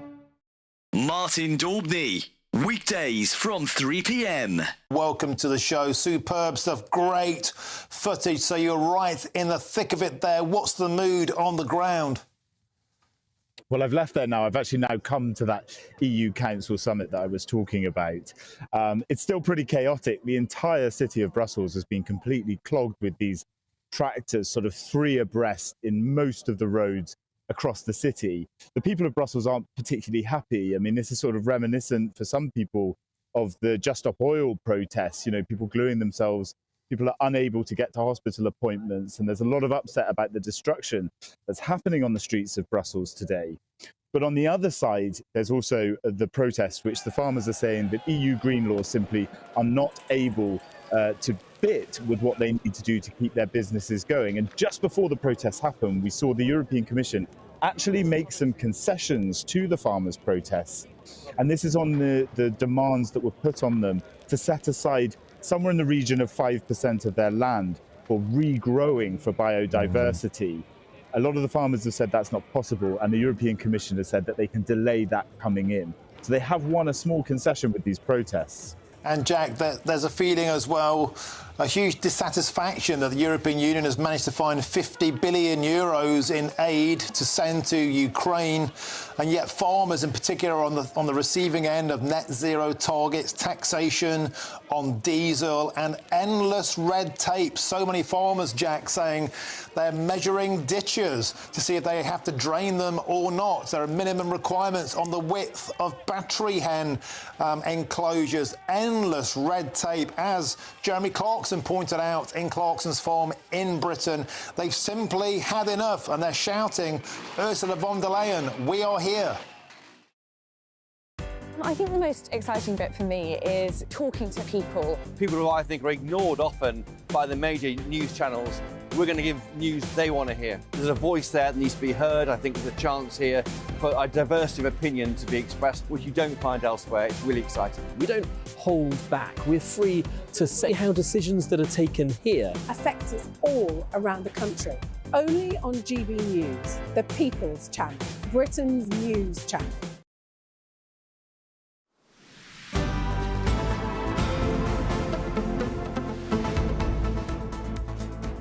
Good afternoon, Britain. It's 24 minutes past 1, and the Defence Secretary, Grant Shapps, has pushed back on the Ministry of Defence's new diversity proposals, claiming they would risk the department's national security. Yes, the 2023 British Army's Race Action Plan outlined that internal security checks were a barrier in improving minority representation. But Mr Shapps said that he will not lower security checks to bow to quote-unquote woke nonsense in the army. So which is it? Let's speak to author and broadcaster Nikki Hodgson on this. Nikki, thank you for joining us. Now, a lot has been said about how the army is becoming woker and woker by the day, and this all relates to recruitment policies, the drive for diversity. Senior people in the military, very senior figures, have called this out and said that actually it's putting our national security at risk.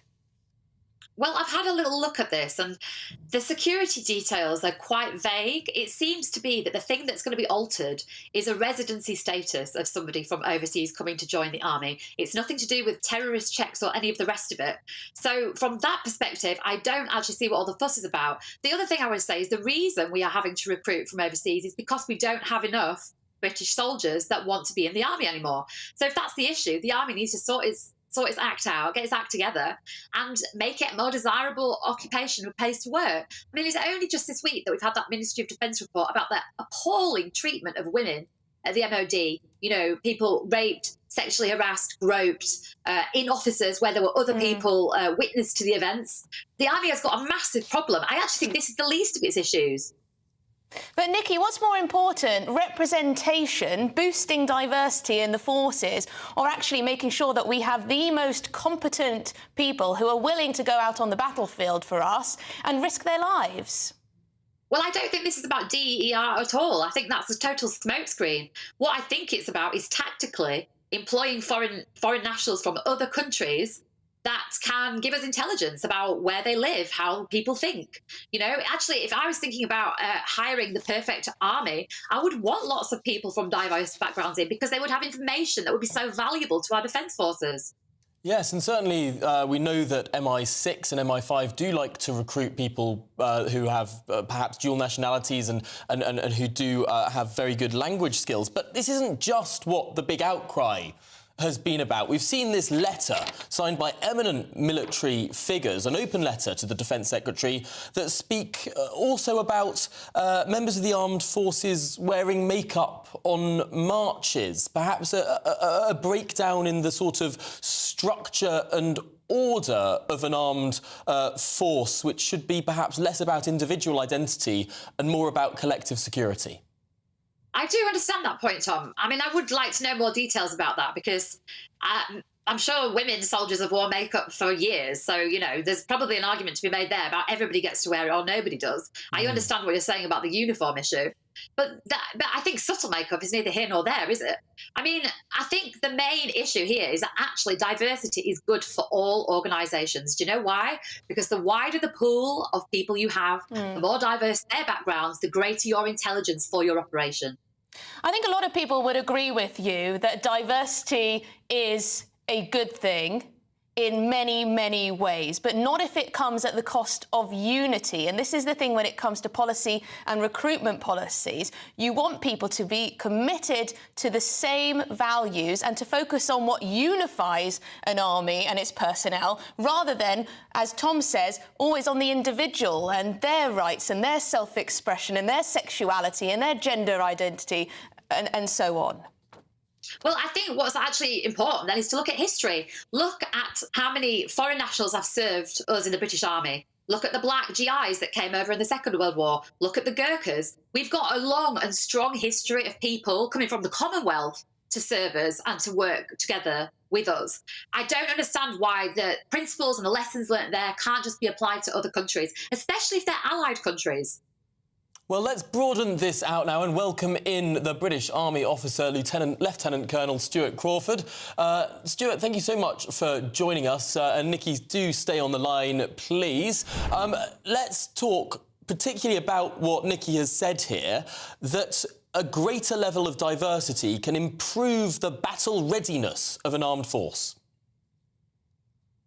Yeah, well, I wouldn't disagree with that at all. I think that diversity, rather than weakening the armed forces, actually enhances them, because those from different ethnic backgrounds bring different experiences and different expertise, and that is very much a good thing. What I think we've got to be careful of is not going into the place where we actually allocate quotas to people from different ethnic backgrounds, because I think that, well, first of all, it's illegal, and secondly, it's not recruiting on merit, and I think merit has always got to be the final arbiter. Do you think there's a risk that in our recruitment to the army that actually diversity is sometimes put ahead of competence? Because as a bystander, as a member of the public, what we want from our armed forces is for them to be the very best people, the very best trained, the most committed to keeping this country safe. I don't care what they look like or what their gender identity is. No, you're absolutely right. I mean, it doesn't. I mean, they can all be Martians as long as they're the best people for the job. But I think there is a great pressure on the armed services to widen its diversity, if I can use that phrase. The RAF recruiting fell foul of that when it was discovered that they were holding back white applicant pilots in favour of ethnic minority and female pilots, rather than selecting just on pure ability. And that's a dangerous road to go down. Why don't we throw that over to Nikki? Nikki Hodgson is still with us. Are there instances, perhaps, in recent years where quality has been sacrificed for equality? I don't know. That's difficult. That's difficult to know about the army in particular, because I'm not an expert in it. But the one thing I would say is that sometimes you don't need official quotas, but sometimes you definitely need to push numbers up to get a broader sweep of people. I mean, looking at that MOD report this week about sexual harassment, I can only think that more women, in particular in the top roles, would make a difference. I mean, that hasn't always played out. Let's just look at what happened to Dame Cressida Dick when she was head of the Met. Disastrous behaviour there. So, I mean, it's got to be a combination of these things, but we definitely need the most diverse pool of candidates we can have for the army. And Stuart, just lastly, is there a danger with recruitment to the armed forces, the MOD being run by, being outsourced, so the government doesn't necessarily oversee some of these recruitment policies? Well, I mean, I'm of the old school, and I'm well aware that the difficulties the outsourced recruiter for the army, which is Capita, of course, has faced in terms of getting applicants through the selection process up to the point where they're actually presented to the various arms for the actual selection. There is no substitute, in my opinion, for going down to the local army recruiting office, where Colour Sergeant McNasty is the first filter. And he will tell you straight away whether he thinks you're suitable for what you're trying to do, or indeed in which direction you might be pointed within the armed services. But that's an old-fashioned view, and others will disagree. And I suspect that the reason it's been outsourced is because it's cheaper. Yes, probably. Well, thank you very much indeed for your insight. British Army officer, Lieutenant Colonel Stuart Crawford, and of course, Nikki Hodgson, author and broadcaster. Great to speak to you. Let us know what you think. Has the Army gone a bit too woke, particularly when it comes to its recruitment policies? And indeed, this is very, very crucial in terms of the global context. Speaking of war, has the former President of the United States, Donald Trump, put us all at risk after encouraging Russia to attack any NATO country that doesn't meet that 2% target for NATO investment, or does that make us safer? We'll be putting that question to our superstar panel after your headlines.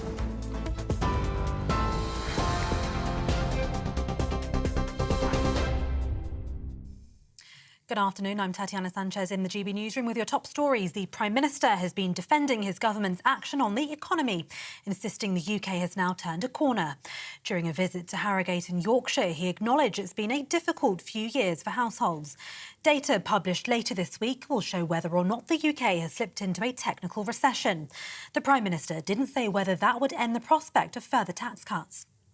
The last couple of years have been undoubtedly difficult for the country and the economy, recovering from COVID, the war in Ukraine, the impact on energy bills. But at the start of this year, I really believe that the economy has turned a corner and we're heading in the right direction. You can see inflation has come down from 11% to 4%.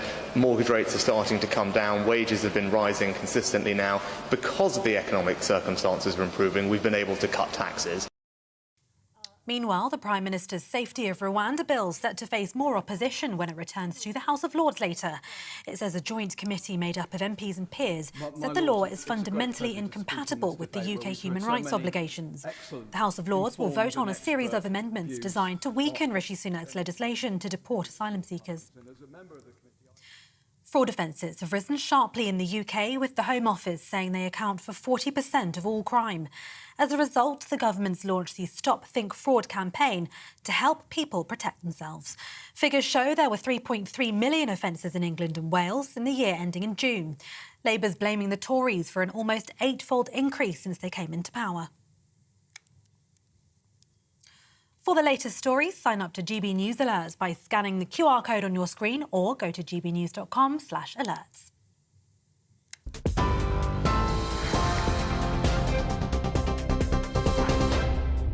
For a valuable legacy your family can own, gold coins will always shine bright. Rosalind Gold proudly sponsors the GB News Financial Report.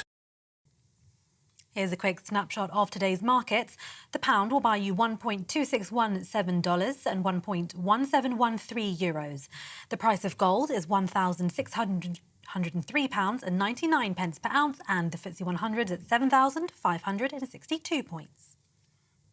Rosalind Gold proudly sponsors the GB News Financial Report. I'm Christopher Hope. And I'm Gloria DiPiero, bringing you PMQ's Live here on GB News. Every Wednesday, we'll bring you live coverage of Prime Minister's questions when Rishi Sunak and Sir Keir Starmer go head-to-head in the House of Commons. We'll be asking our viewers and listeners to submit the questions that they would like to put to the Prime Minister, and we'll put that to our panel of top politicians in our Westminster studio. That's PMQ's Live here on GB News, Britain's election channel. Farage, Monday to Thursday from 7 p.m. Lots of people have different ideas, but principally a conservative approach to getting growth is to reduce taxes so that people, ordinary people and businesses can spend more of their own money to invest and grow the economy. So the theory is that you cut taxes and that then pumps more money into the economy. Exactly right. And then people, it's not government that are creating wealth. It's individuals, businessmen, companies that create wealth. It's the private sector that creates wealth, that the public sector then taxes and spends. I get the theory, but one of the criticisms of you, and I think one of the criticisms actually of all political parties, is they appear to be incapable of cutting government spending. That's the key. I mean, and I think when I look back, is that we should have had a credible plan to reduce the increase in spending. Now, that's often a difficult concept to explain. But it's in line with inflation, etc. That's all right. So when you're slowing the increase, it means, one year you spend £100 and the next year you spend maybe £101 as opposed to going up to £110. So the actual level isn't going down, but you're slowing the increase. And that's very much what I tried to do. And actually, looking back, the one thing I wish I'd done, was to present a credible spending plan at the same time as the tax cuts that we announced. You had a go, it didn't work out for whatever reason, and that analysis will go on for some years to come. We have Jeremy Hunt there as Chancellor now, hinting quite strongly now there won't be any tax cuts, but the truth of it is, under 14 years of Conservatives, for a variety of reasons, the tax burden has risen. That's right. To the highest since the Attlee government, way back in 80 years, 1951, whatever it is. 2024, a battleground year. The year the nation decides. As the parties gear up their campaigns for the next general election. Who will be left standing when the British people make one of the biggest decisions of their lives? Who will rise? And who will fall? Let's find out together. For every moment, the highs, the lows, the twists and turns. We'll be with you for every step of this journey. In 2024, GB News is Britain's election channel.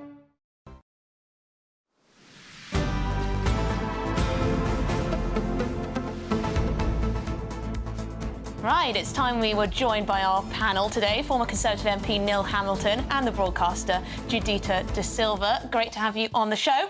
Now, NATO has warned former US President Donald Trump that he has risked the lives of troops after his controversial comments at the weekend. The comments were condemned by NATO's security chief, President Joe Biden, and the Republican presidential candidate Nikki Haley. Well, what were those comments? Those comments were saying that if NATO countries did not spend 2% of their GDP on defence, Donald Trump wouldn't defend them. Rather undermining the point of NATO there, but let's turn that to you, Neil Hamilton. Yeah. Does he have a point there in terms of trying to get these countries to really spend what they should? Well, so he certainly does, because Europe generally has been freeloading off the Americans for the last generation, really, depended upon American troops and American weaponry to defend Europe. And the Americans are quite naturally getting fed up with this.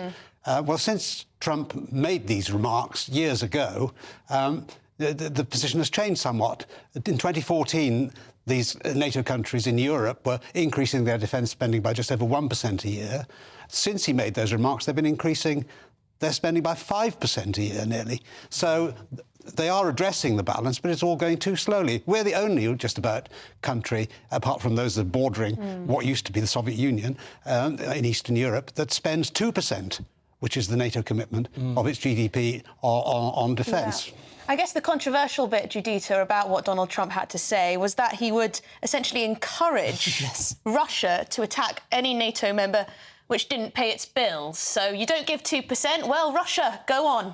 He's almost like become an advocate for war at the worst time to do so. Not that there's any good time to do it, but then Donald Trump is like the Frankenstein monster that democratically elected governments that don't really rein in the right can end up with, because I don't really see how you couldn't expect this kind of rhetoric from a character like Trump, because he's known as the hardline man. He'll say the things that others are too scared to say.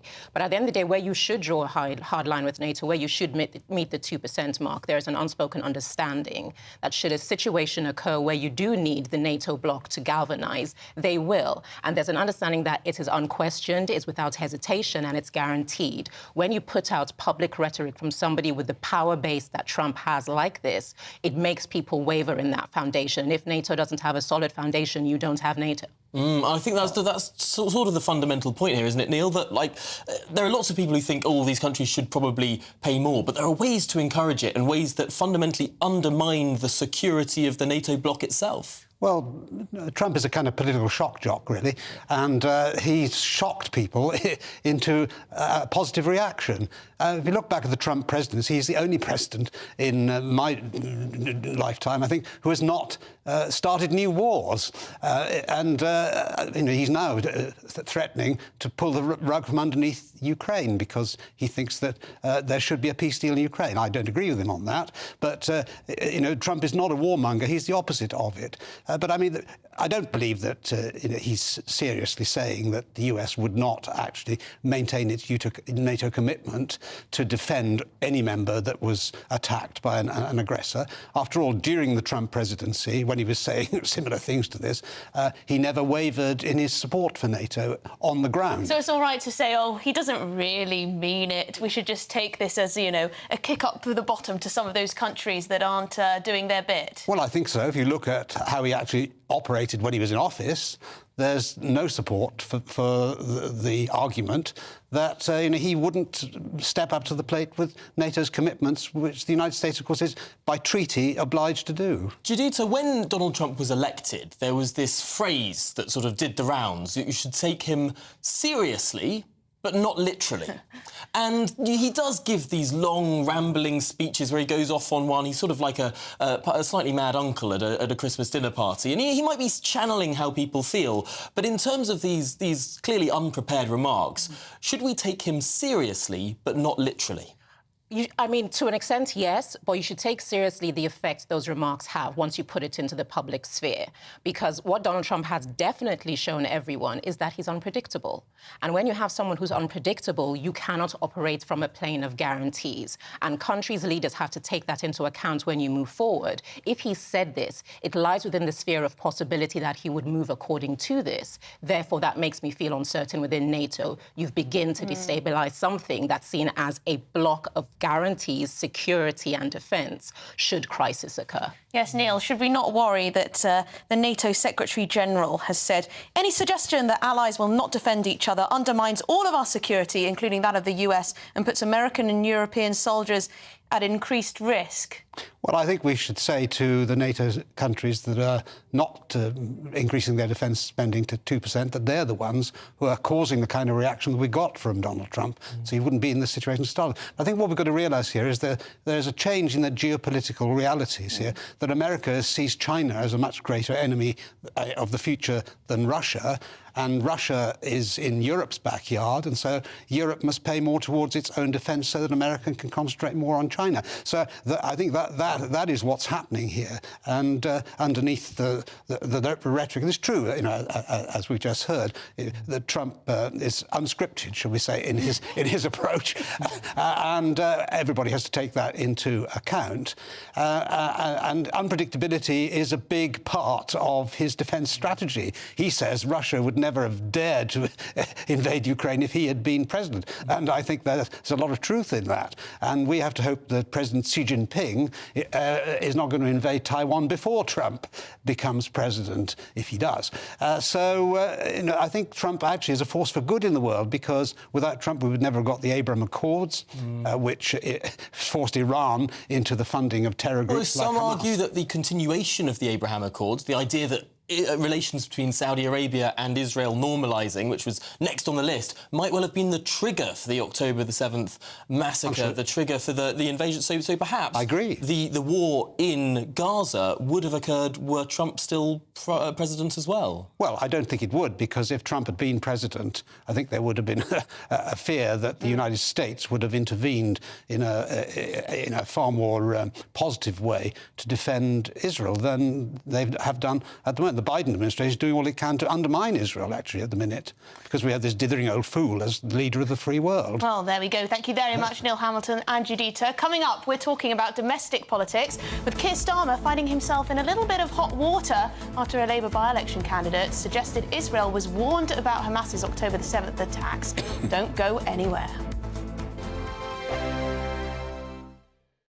Every Sunday from 11, join Michael Portillo. There will be topical discussion, looking at the week before and the week to come. So kick back and relax at 11 a.m. on Sundays on GB News with me, Michael Portillo. GB News, the People's Channel, Britain's news channel. Your weekend starts here with Friday Night Live with me, Mark Dolan, 8 till 9 on GB News. Big stories, big guests and big laughs as we get you ready for a cracking weekend. That's Friday Night Live with Mark Dolan. Fridays 8 till 9 on GB News. Bring your own drinks. The admission's free. Britain's newsroom, weekday mornings from 9:30. When you listen to Nigel Farage's assessment there, do you feel that maybe this is as good as it was going to get, given that we had the pandemic and it was inevitably always going to be a bit of a mixed bag? Well, I think it's a bit of a poor excuse from Nigel there that they haven't done it properly. The facts are, Nigel, that it's not worked. It's not going to work. Yes, we will rejoin. I mean, are we better off for it? Are they... Can I jump in there, Charlie? We're going to rejoin under which government? Because Labour aren't going to do that, unless you don't think... But I mean, it's going to be unavoidable not to join, because I think it's getting worse and worse for us. I mean, let me just say this. Are the NHS better because we're out of Europe? No, they're not, because they're not employing more staff. Is the building trade better off? No. Is travelling abroad or to the EU or staying in the EU, are we better off? No. Are we better off because foods rise because of the EU? No. Are we better off with imports and export? No, because they're taking longer. The overall result is that we're not better off. The killer point here is 57% of the public would now vote to remain. 33% would leave. Surely that's the telling point. It depends on the pollster, Charlie, because we were talking to a very good pollster earlier who said there's no enthusiasm for any change in a year. Maybe 10 years, they might be thinking about it. Belinda de Lucia, let's bring you in. I'm sure you want to react to what Charlie said. I mean, who would have thought that the UK wanting to run its own affairs and making our politicians more accountable would be so revolutionary? EU Parliament voted a majority to get rid of the vetoes, the last remaining scraps of democracy that the EU had. Now, luckily for EU citizens at the moment, you know, it means a treaty change to actually go forward. But that is the mood. The ever closer union. We have dodged a federalised, globalist, international, power-gobbling, anti-democratic organisation, and that's worth more than a few trade and travel perks for a few wealthy people in this country. Hear, hear. Belinda de Lucia, Charlie Mullins, great to see you both. I'm Andrew Doyle. Join me at 7 o'clock every Sunday night for Free Speech Nation, the show where I tackle the week's biggest stories in politics and current affairs with the help of my 2 comedian panellists and a variety of special guests. Free Speech Nation, Sunday nights from 7 on GB News, the People's Channel, Britain's news channel.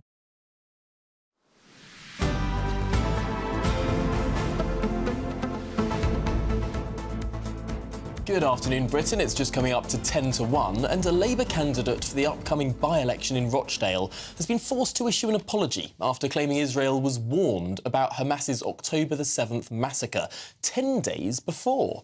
Yes, it's fair to say he's put Sir Keir Starmer in a little bit of a tricky position. We're again joined by our panel, former Conservative MP Neil Hamilton and the broadcaster Judita De Silva. Essentially, what he's done is that he suggested that Israel was allowed Hamas's 7th of October attacks to take place to provide grounds to invade Gaza, Judita. The candidate in question has given a statement. He's apologised profusely, and members of the Labour Party have been out campaigning with him. What are your thoughts on this? I'm kind of split on this one because, first of all, the unreserved apology, it's one that obviously has collectively been agreed upon, had to be put out quickly and affirmatively. And there has been, you have to look at the reception of the Jewish community. It's kind of split. People have said that take it at face value. It's because of the position they're in on the road to elections that they would put it in this quickly and in this way. And he's kind of shown a side to himself we should be wary of. But then there's also the thought that going into the election, if you pull him, you've got George Galloway that they consider the greater of two evils. So what do you do? But then at the same time, if someone makes a mistake, we're all human, you have to give them the opportunity to show for recourse and to show that I've learned and I will do better and I will not make the same mistake again. If you throw the baby out with the bathwater, where is the opportunity for people to learn and grow? So this is a learning moment and this is a teachable moment for others to know that there is a decisive action that's taken with anti-Semitism, but there's also the opportunity to do better. Although, Judita, shouldn't we expect the people that we elect to our parliament perhaps to have done the learning and the growing before 4 days before an election? Yeah, we have every right to hold them to a higher standard. That's why I said I'm kind of split about this, because you ought to be too well informed to make the kind of mistake to say that you were suckered in by conspiracy theory. If you do your due diligence, you wouldn't make that remark. So there is a nervousness as to what would motivate you to say something so definitively to that kind of audience. But at the same time, he has apologised unreservedly, because we've seen the gambit of the kinds of apologies you can get when politicians are basically saying, apology. And I'm sorry you feel that way, those kinds of apologies, but he's been relentless in saying that he made a mistake. Give him the opportunity to make amends. Neil Hamilton, Keir Starmer has sacked people for less. true. And, quite clearly, when you read this statement, it's been concocted by Labour spin doctors, and the candidate has been forced to read it or else. And, yeah, he's sorry now. The furore has blown up. But has he actually changed his views? Who knows? And that's the problem here, isn't it? Labour's got a massive problem with Muslim minorities because they're dependent upon the Muslim vote in numerous constituencies. And that's only going to grow in future. So it's a big problem for Starmer today and future Labour leaders tomorrow. And I think what we're seeing here is identity politics in the most disagreeable and unfortunate way developing in our country. And this is a consequence of unrestricted mass migration. And that's a problem which is only going to continue because none of the major parties has any interest ultimately in controlling uncontrolled immigration. Is it a consequence of mass immigration? I mean, there are plenty of minority ethnic MPs who don't fall into the online conspiracy traps. Well, that's certainly true. But the problem didn't exist when I was first a candidate 50 years ago, this month. So it's a problem which has been created in recent years because there's been a vast increase in a very, very short time in the proportion of our population which is Muslim. And let's be frank about it. This is where the problem exists, and it's going to increase. That's not to say that all Muslims obviously have crazy views. Of course they don't.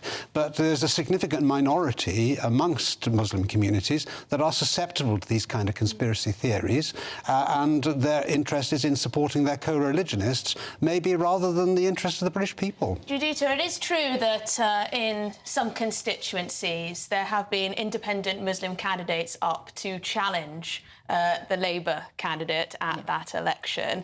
And it may be that they get a lot of votes because, of course, Keir Starmer has stuck to his position on Gaza. Yeah.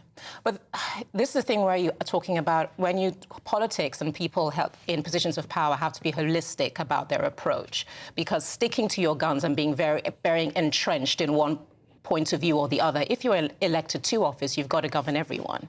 So what happens is that when you get the fringes spouting up to kind of force their opinion forward by doing what you've said, it's because they feel that they're underrepresented where it matters. So by kind of almost raging against the machine, you force people to pay you attention. If in the first place you have a governing approach or modus operandum that's all-inclusive, they will not feel the need to do so. All the biggest problems in society come from deprivation.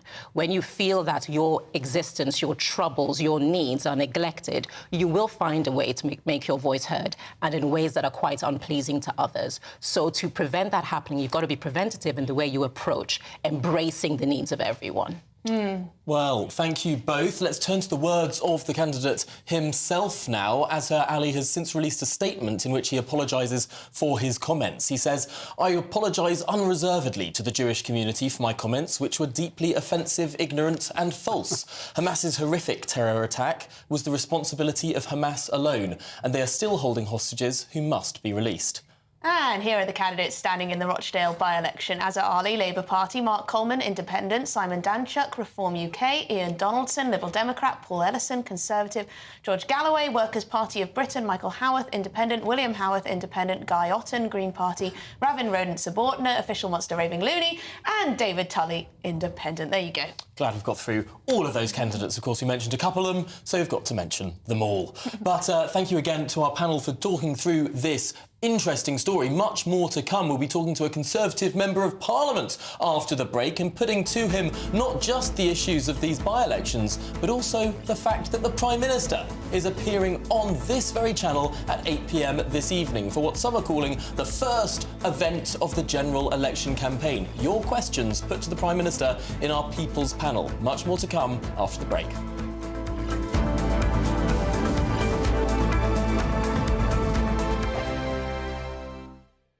I'm Christopher Hope. And I'm Gloria Di Piero, bringing you PMQ's Live here on GB News. Every Wednesday, we'll bring you live coverage of Prime Minister's questions when Rishi Sunak and Sir Keir Starmer go head-to-head in the House of Commons. We'll be asking our viewers and listeners to submit the questions that they would like to put to the Prime Minister, and we'll put that to our panel of top politicians in our Westminster studio. That's PMQ's Live here on GB News, Britain's election channel. The Camilla Tominey Show, Sunday mornings from 9:30.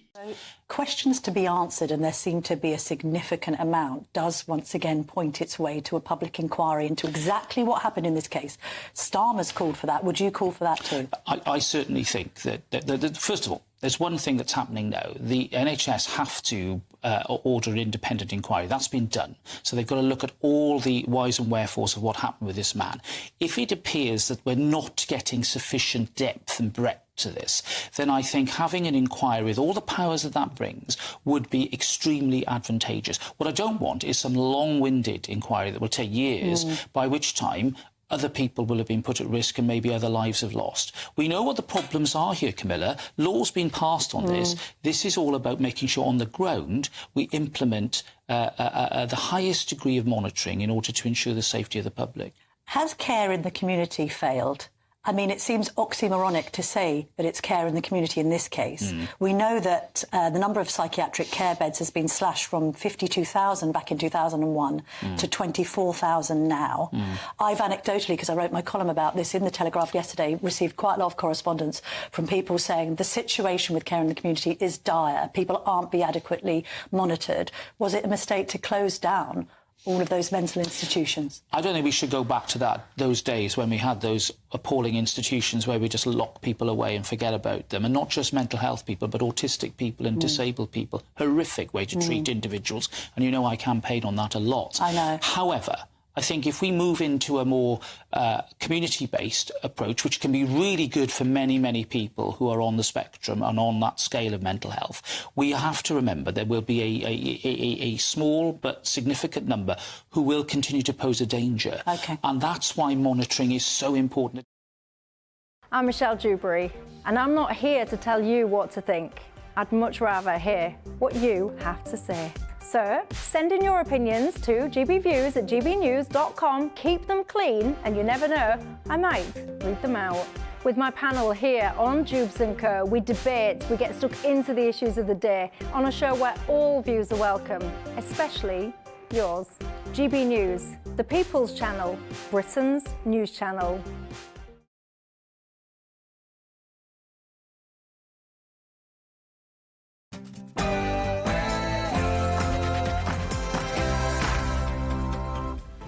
Good afternoon, Britain. It's 2 p.m. on Monday, the 12th of February. And tonight it is the People's Forum. Rishi Sunak will face the public over his recent record on everything from healthcare to immigration to defence, you name it. Can the Prime Minister keep his party in power? We'll be discussing that ahead of tonight's huge exclusive. Conspiracy candidate. Labour has chosen to stand by its Rochdale by-election candidate as her ally after he said that Israel deliberately allowed the October 7th Hamas terrorist attacks to justify its invasion of Gaza. He's since apologised. Pressure mounts on Keir Starmer, who continues to stand by this candidate. And woke army senior military figures have written an open letter calling on the Defence Secretary to axe what they call racist and intolerant diversity and inclusion policies to return the army to its core values of patriotism and unity.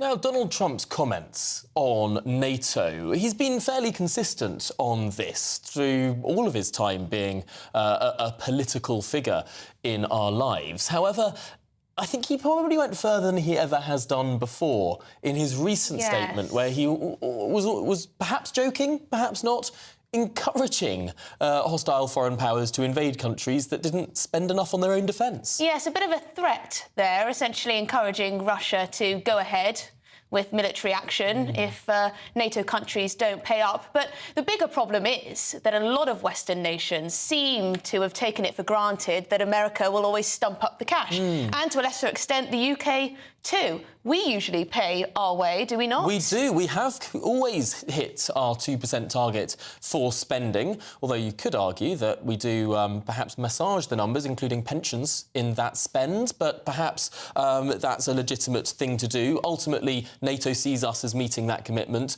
and there are many countries that haven't met that commitment for many years. Although Donald Trump might be a little bit behind the curve on this, because following the invasion of Ukraine by Russia, the full-scale invasion, addition, countries like Germany, which have been historically massively underfunding their own militaries, have pledged to spend more. So perhaps things were moving in the right direction anyway. Yes, to me it seems a bit of an extreme thing to say. You shouldn't be making threats, but on the other hand, people should cough up the money to ensure our security. So there you go. Should we get our headlines with Tatiana?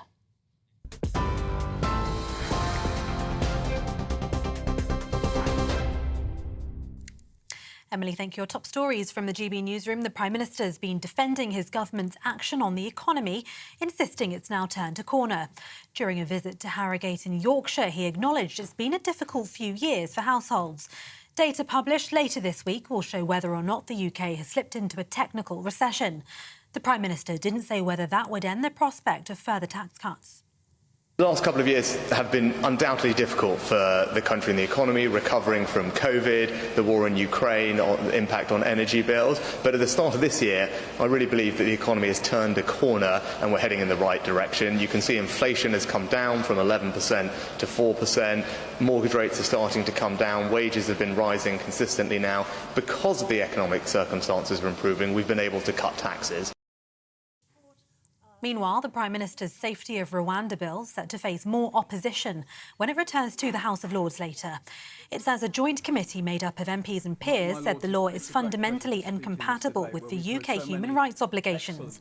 The House of Lords will vote on a series of amendments designed to weaken Rishi Sunak's legislation to deport asylum seekers.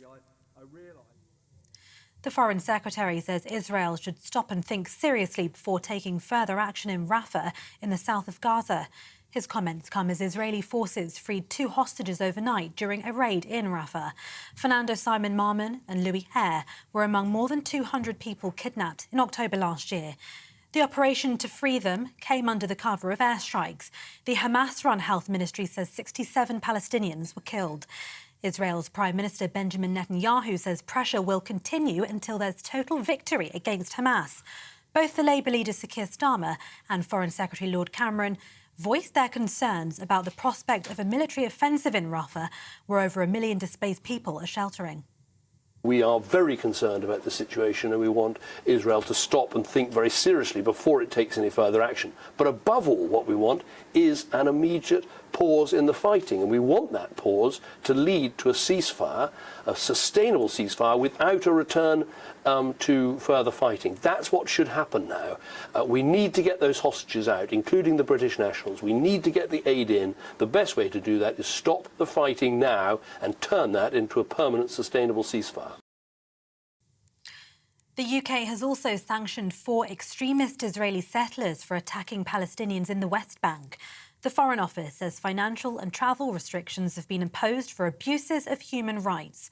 Lord Cameron says forcing Palestinians off land that's rightfully theirs is illegal and unacceptable. Plans to block bonuses for polluting water company bosses don't go far enough, with Labour now calling for tougher measures. Senior executives from 5 of 11 firms were given more than £26 million in bonuses over the last 4 years, even when there were sewage spills. Regulator Ofwat will launch a consultation on the proposed ban later this year. Shadow Minister Nick Thomas-Symonds says the government needs to consider criminal charges against repeat offenders. This is an extraordinarily serious matter, and I think the government could go still further. We need that, for example, where there are executives who are persistently involved in the very worst breaches. There should, in our view, be criminal sanctions. And we do also need to have that really strong regime, every single outlet being appropriately monitored for pollution. Fraud offences have risen sharply in the UK, with the Home Office saying they account for 40% of all crime.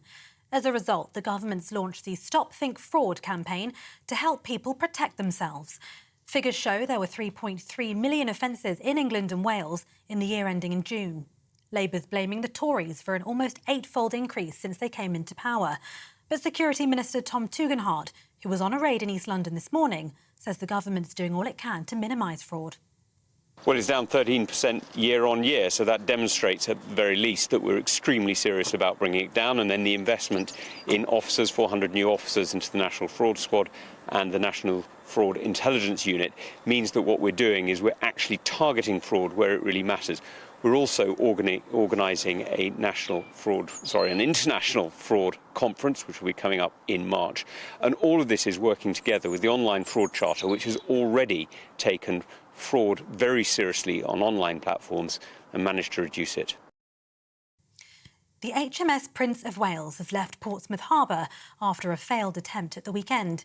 The £3 billion aircraft carrier is set to take part in the largest NATO exercise since the Cold War. It was due to set off yesterday with no reason given for the last-minute delay. The warship was called into action a week ago after its sister ship, the HMS Queen Elizabeth, was forced to cancel its deployment because of a problem with the propeller. For the latest story, sign up to GB News Alerts by scanning the QR code on your screen or go to gbnews.com/alerts.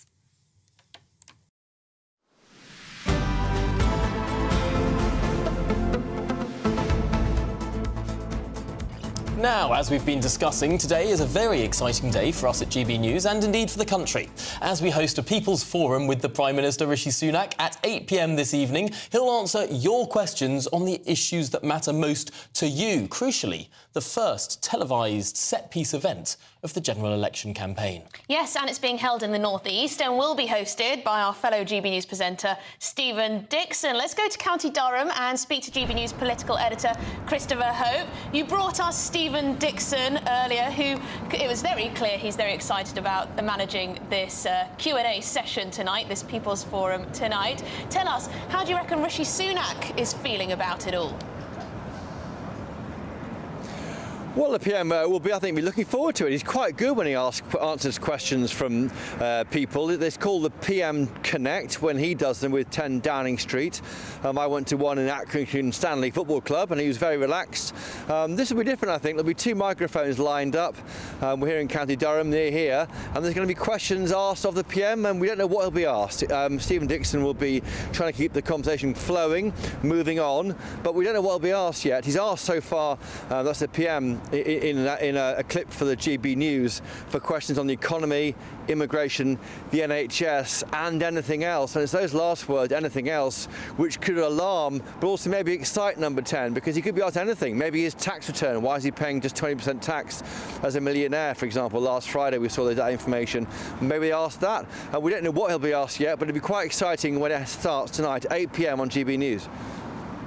You've suggested that he might be asked on his own tax. People might have some pretty strong questions on small boats, on healthcare as well. But I wonder what specifically about this event, the sort of unpredictability of it, might unsettle the Prime Minister, perhaps. This isn't one of his staged, managed events that we've seen in the past. We don't know what the questions are. He doesn't know what the questions are. Might that tip him off?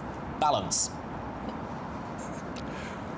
Well, it might do, Tom. You're exactly right. That's the risk I think Downing Street are prepared to take. And when I've been with him off camera, just chatting about his government, what he's up to, he's very relaxed. He does talk strongly about the need for tax cuts when they're affordable. He wants to tackle the small boats crisis.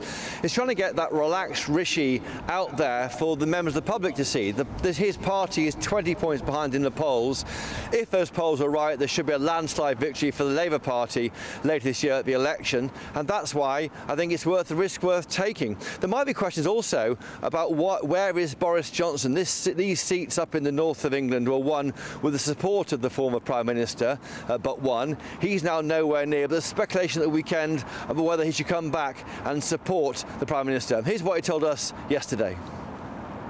If you want somebody's help, you should reach out to them. Yes. That's what you would do. Yes. If you were in a difficult spot and you wanted a friend to help you or somebody to help you, yeah, you would probably pick up the phone. Well, he might not want to admit that he needs well, the there's help all from of that his ego. former nemesis. There's all of that ego and nonsense. It's not time simply to more of the same. No. Something has to change for us to have a chance of winning, and if that means swallowing some pride and suppressing a bit of ego and reaching out to someone who's an approved campaigner, yeah, then he should do that.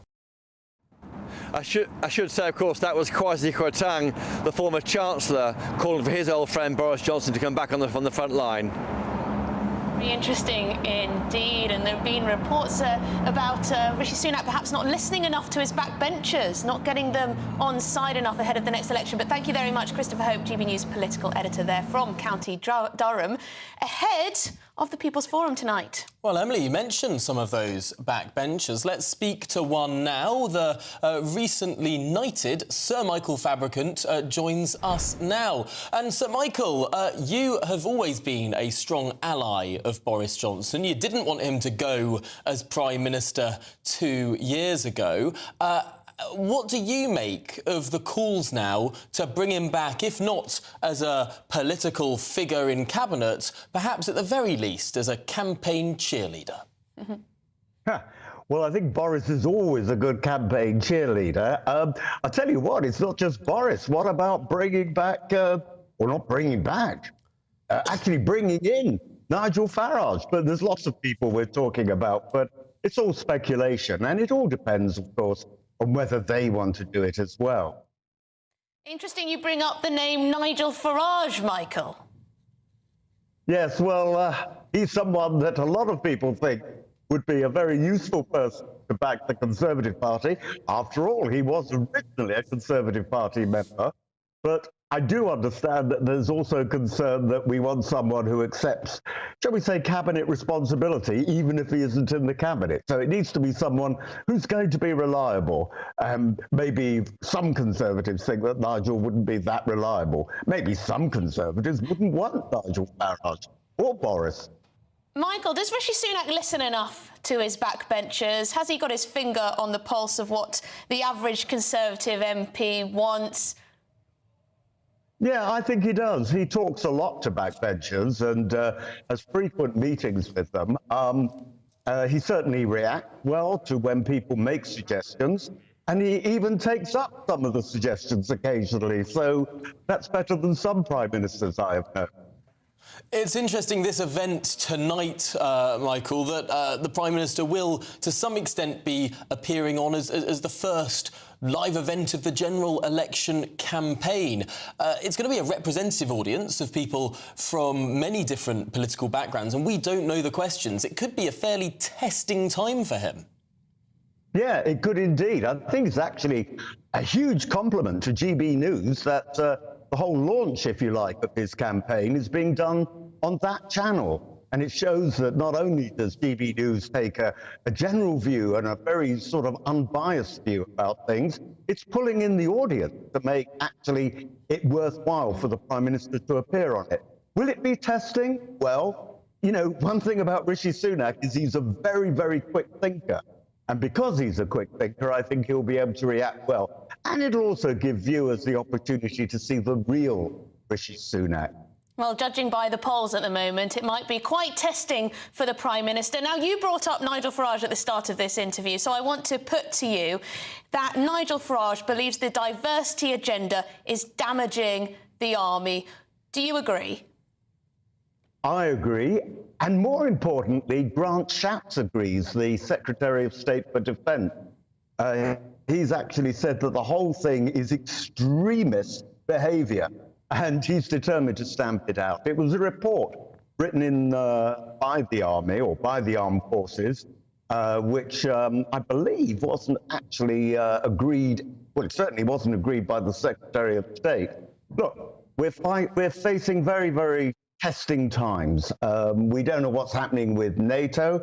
The candidate Trump, President Trump, we call him president because he was a former president, is saying that he doesn't even believe necessarily that he would back NATO if Russia were to attack NATO. Look, we need to have an army, navy, air force and Royal Marines that work. And that's like in most things in life, down to having a meritocracy and not actually allowing people to come. That sounds all great, and that will be music to the ears of many people who are concerned about the Army's recruitment policies, but this all seems to have happened under the Conservatives' watch. Is this an issue of outsourcing? Well, it's not outsourcing. What it is because you've always got people in you know, parts of organisations, large organisations like the Armed Forces, you know, who are supposed to be thinking outside the box, and they've certainly thought outside the box this time. But We've got an interesting problem, of course, with the armed forces, and that is with recruitment. And it's partly a reflection of the fact that unemployment is so low in the United Kingdom. Whenever we get high unemployment and a weak economy, that's when people join the armed forces. Because the economy is doing well relative to other European countries in the United Kingdom, that's causing a problem at the moment with recruitment. Well, so far the economy has dodged recession. We can't say that it's really going gangbusters, more of a sort of gradually inclining, almost flat line. Although we do get new numbers later this week, we might see the UK economy going into recession later this week, although we might not. Of course, Germany's already there. But, Michael, you say you want an armed forces that work.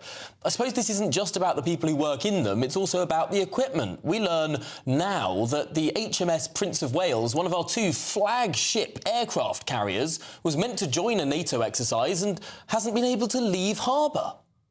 I know, it's terrible. And in fact, the other aircraft carriers that we have, both brand new, of course. To have 2 aircraft battle groups does still make the Royal Navy probably the 2nd largest blue sea navy, ocean-going navy in the world. But it is pretty humiliating when you buy a brand new device and then you find that it doesn't work properly. And of course, the prop shaft difficulties were also in the other aircraft carrier too, though I gather this one is slightly different, the actual cause of the prop shaft difficulty. Somebody will be hanging their heads in shame.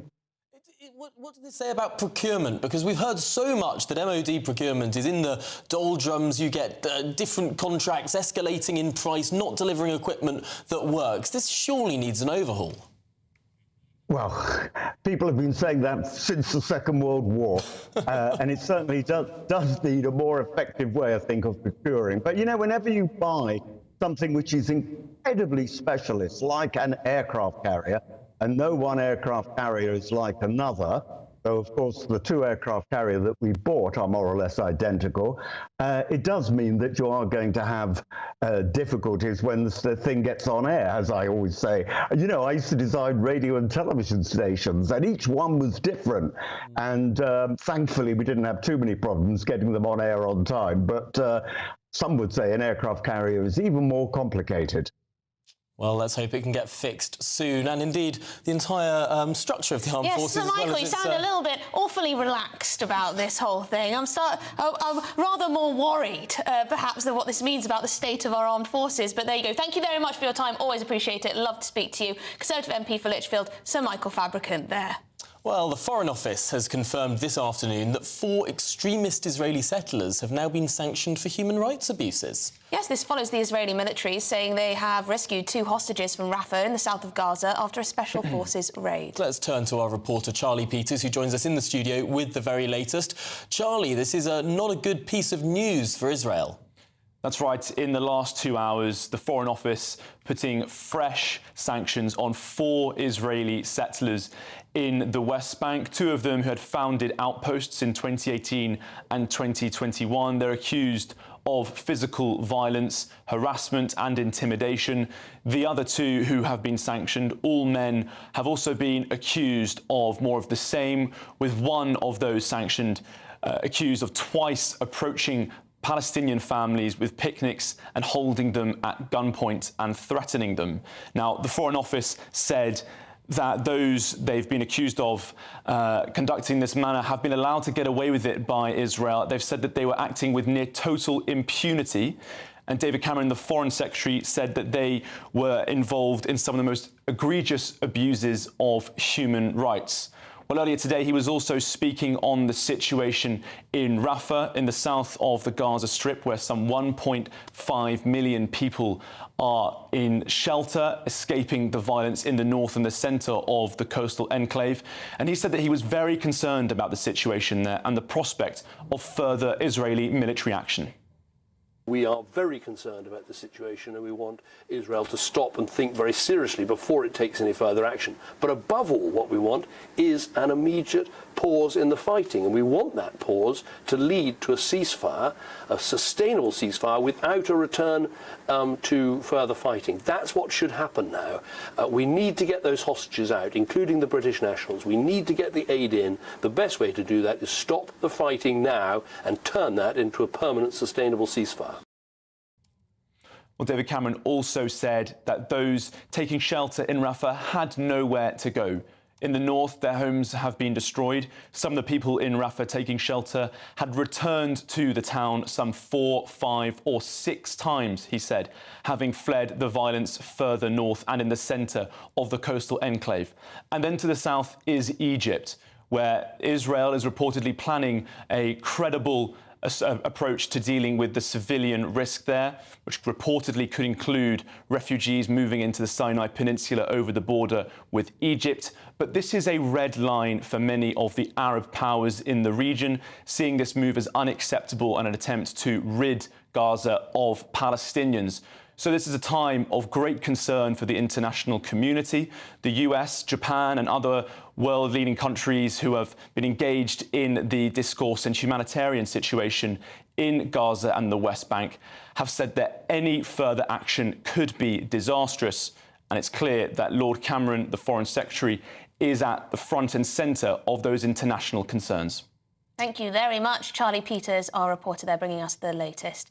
But coming up, MPs and peers are warning that Rishi Sunak's proposed Rwanda bill, his asylum law, is fundamentally incompatible with the UK's human rights obligations and would flout international law. How's that bill going to do in the House of Lords? We're debating it later today. We'll have the very latest after this very short break.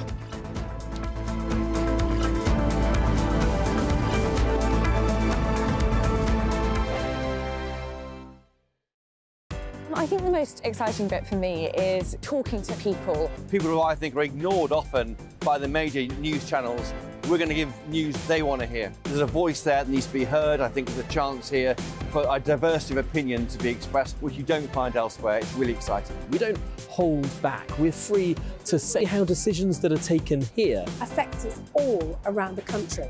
Only on GB News, the People's Channel, Britain's news channel.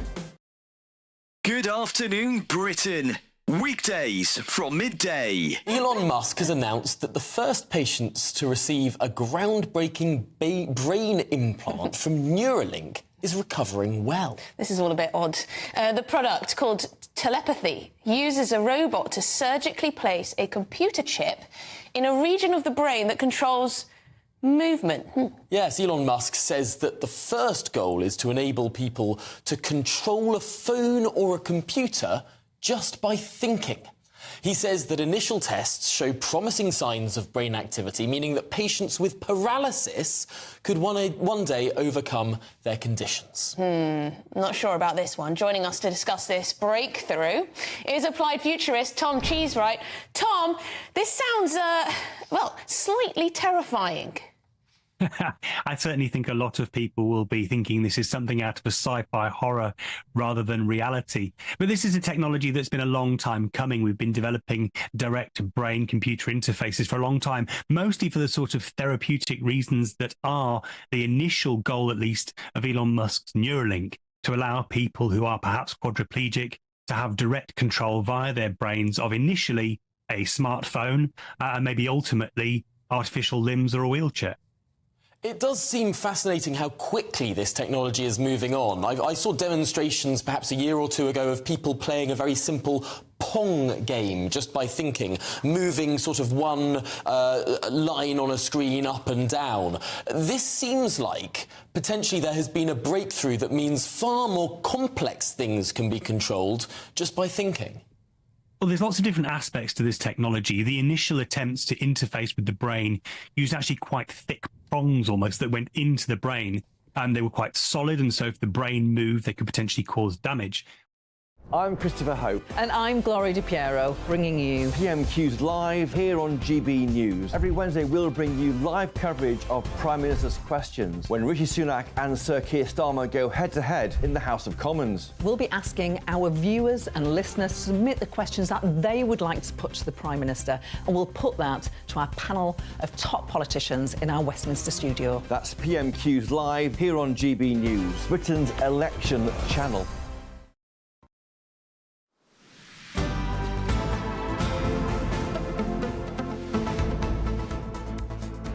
Good afternoon, Britain. 27 minutes past 2. It is indeed, and MPs and peers are warning that Rishi Sunak's proposed Rwanda asylum law is fundamentally incompatible with the UK's human rights obligations and would flout international law.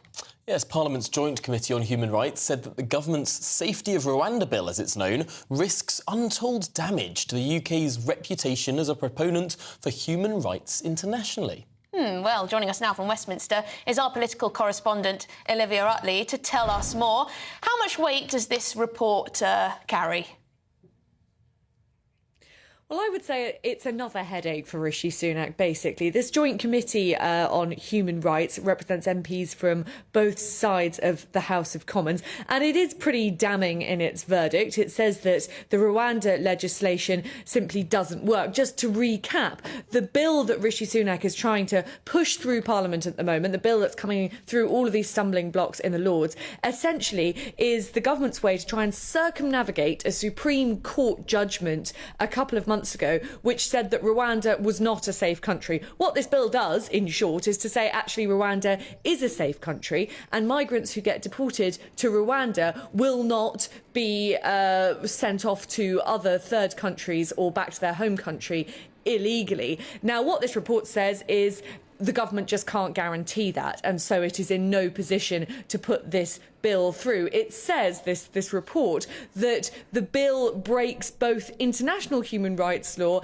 and would erode human rights law here in the UK. Now, you ask how big a deal it is. Well, we always knew that this bill was going to get into trouble in the House of Lords. The Conservatives don't have a majority in the upper house, and on the whole, Conservative peers are more to the left of, further left than their counterparts in the House of Commons. So this is a sort of another little difficulty thrown in for Rishi Sunak, but it's not clear how much weight peers will put behind this bill and even behind this report. And even if they do put some weight behind it, ultimately, the House of Commons does have the power to vote down any amendments that are made by the House of Lords. The problem is for Rishi Sunak that this is all taking a really long time. He said that he wanted planes off the ground to Rwanda by the spring. Well, if you look outside today, it practically is the spring, and we are nowhere near that point yet. Most people around Rishi Sunak now don't think it's even possible for planes to be taking off before the general election. So this report in itself might not be a huge problem for the Prime Minister, but it's just another headache at a moment where he really doesn't need one. And I suppose one of the most difficult things about this all in the House of Lords is really the Prime Minister's fortunes lie in the hands of the Labour Party, and whether or not they abstain or vote against or vote with the government. Unlikely they'll vote with the government on this sort of stuff. Frankly, what incentive would the Labour Party have to hand the Prime Minister an olive branch? Well, there is perhaps one incentive that the Labour Party might have to, as you say, they won't vote with the government on this, but they might abstain. And that reason is the Labour Party knows that very soon it will probably be in power. And Labour peers might be unwilling to set the precedent that peers in the House of Lords can vote down flagship government legislation, because they all know that in 6 or 7 months' time, it could be Tory peers doing exactly the same thing. So that is the only reason why Labour peers might abstain over this legislation. But as I say, given that Conservative peers are more left-leaning than their counterparts in the House of Commons, it doesn't even need to be just Labour MPs not voting with the government for this to get into real difficulty in the House of Lords. Ultimately, yes, the Commons can vote it down, but it will all take a very long time and could end up with the legislation being watered down in some capacity. Well, thank you very much indeed, Olivia Utley, our political correspondent. We'll see how it goes in the House of Lords, but I can imagine there's going to be a huge amount of continued pushback on this bill. I'm not sure if this report will make much of an impact, because we've heard these arguments before. We have, but this debate in the House of Lords starts, well, in around half an hour's time. So it'll be very, very interesting to hear more from that. And indeed, we'll get the view on the Rwanda bill from our panel. Neil Hamilton and Juditha Da Silva will be with us. But you've been writing in with your thoughts as well, just very briefly, on army diversity. Yes, Keith says, I joined the army in 1998. We were 105,000 strong and classed as the best army in the world. He says the armed forces have gone soft and lost the standards of the organisation that I joined, he says. And Shane has written in to say the army should not be outsourcing recruitment. That's like a spouse outsourcing their role in a marriage. It goes against the reason to be and will destroy our military capability. Yes, and Dave in Bristol says it's lunacy to reduce security requirements to allow foreign recruits to our armed forces. This would allow countries like Russia, China and Iran to seed their own people into our armed forces. Let us know what you make of the recruitment policies within the army that we've been discussing throughout the show. GBViews at gbnews.com. Shall we get your headlines?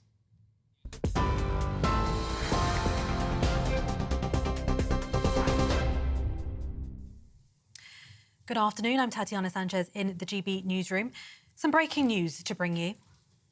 Double child rapist and murderer Colin Pitchfork has been granted a new parole hearing after successfully challenging a decision to keep him in prison. He was jailed for life with a minimum term of 30 years in 1988 for raping and strangling 15-year-olds Linda Mann and Dawn Ashworth. He'll only be released if the new panel is satisfied that he's no longer a risk to the public. The Prime Minister's been defending his government's action on the economy, insisting it's now turned a corner. During a visit to Harrogate, he acknowledged it's been a difficult few years for households. Data published later this week will show whether or not the UK has slipped into a technical recession. The Prime Minister didn't say whether that would end the prospect of further tax cuts. Plans to block bonuses for polluting water company bosses don't go far enough, with Labour calling for tougher measures. Senior executives from 5 of 11 firms were given more than £26 million in bonuses over the last 4 years, even when there were sewage spills. Regulator Ofwat will launch a consultation on the proposed ban later this year. The HMS Prince of Wales has left Portsmouth Harbour following a failed attempt at the weekend. The £3 billion aircraft carrier is now heading to Norway to take part in the largest NATO exercise since the Cold War. It was due to set off yesterday, but no reason was given for the last-minute delay. For the latest stories, sign up to GB News Alerts by scanning the QR code on your screen or go to gbnews.com/alerts.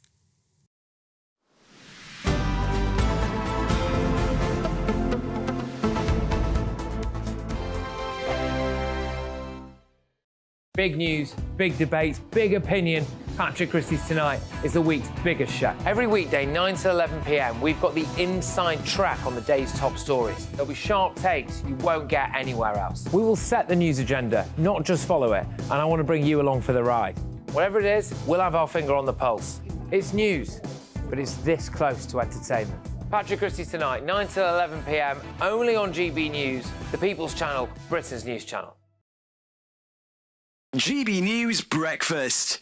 Every day from 6 a.m. So the highway code was amended recently. Passed me by, but anyway, a new poll suggests this has made no difference to the safety of road users, and I could believe that. Yeah, there was an awful crash in London, wasn't there? A bus and a pedestrian yesterday. Fatality. So we're asking, is the highway code fit for purpose, or should we just scrap it altogether? That's our debate this morning, and we're joined by Danny Kelly. She argues highways are not fit for purpose, and cycling instructor Anna Hughes thinks they are. Good morning to you both. You see, Anna, I think it's a good thing. I think the highway code is a good thing. I just don't think that any of us pay any attention to it, or we should all be tested on it quite regularly, I would have thought. We should have revision courses in it. Yeah, I think you just summed it up, Eamon, by saying the changes passed you by. I actually asked a few of my fellow cyclists and pedestrians, what is classified as vulnerable road users, about this very thing. I said, has the new highway code made things safer for you? And most people said, not at all. Drivers don't know what it is. They don't know what the changes are. They probably don't know what the rules are to start with. And as you've just said, doing refreshers is a really good idea. It's a bit bizarre that we're given a license to operate this quite dangerous machinery, and then we're never tested again, and especially not on the highway code, which is, especially when it changes, why wouldn't we be retested on that or have to do refresher courses on it? You know, there are conflicts on the road, there are fatalities. It makes sense to be aware of what the highway code says, because it is there to keep us safe. Yeah, Danny Kelly, when I think back, I think it was 1999 I passed my driving test. Hardly any bikes on the road then, to be honest, probably virtually none. I'm Christopher Hope. And I'm Gloria Di Piero, bringing you PMQ's Live here on GB News. Every Wednesday, we'll bring you live coverage of Prime Minister's questions when Rishi Sunak and Sir Keir Starmer go head-to-head in the House of Commons. We'll be asking our viewers and listeners to submit the questions that they would like to put to the Prime Minister, and we'll put that to our panel of top politicians in our Westminster studio. That's PMQ's Live here on GB News, Britain's election channel.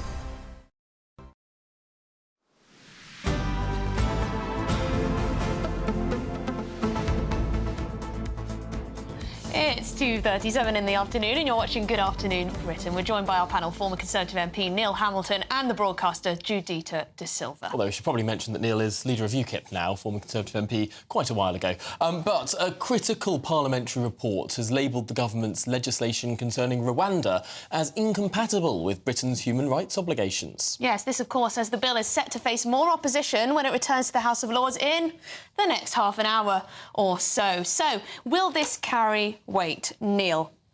Well, I don't think myself that it's incompatible with Britain's human rights obligations, but I think the European Court of Human Rights would almost certainly find against the government if there were, and indeed there undoubtedly will be if the bill passes, cases that come before it. The Supreme Court decided that the government's policy was unlawful because they relied upon a report from the United Nations Refugee Convention.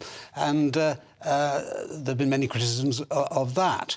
But there's no doubt these international organisations are quite happy to see Britain take an unlimited number of bogus asylum seekers from all around the world, because these conventions were actually created at a time when the world was completely different, and they were designed to cope with the chaos that was happening at the end of the Second World War. Weren't designed to deal with the kind of situation we've now got, where people are flooding in from the Middle East, from Africa and from elsewhere. So the bill itself is utterly futile, of course, because the European Court isn't bound by legislation passed by our Parliament. You don't believe the Prime Minister when he says he'll simply say no to the rulings of the ECHR and the bill itself, which has notwithstanding clauses with regard to the Human Rights Act within it? The idea that Rishi Sunak has the cojones to do that, I think, is absurd.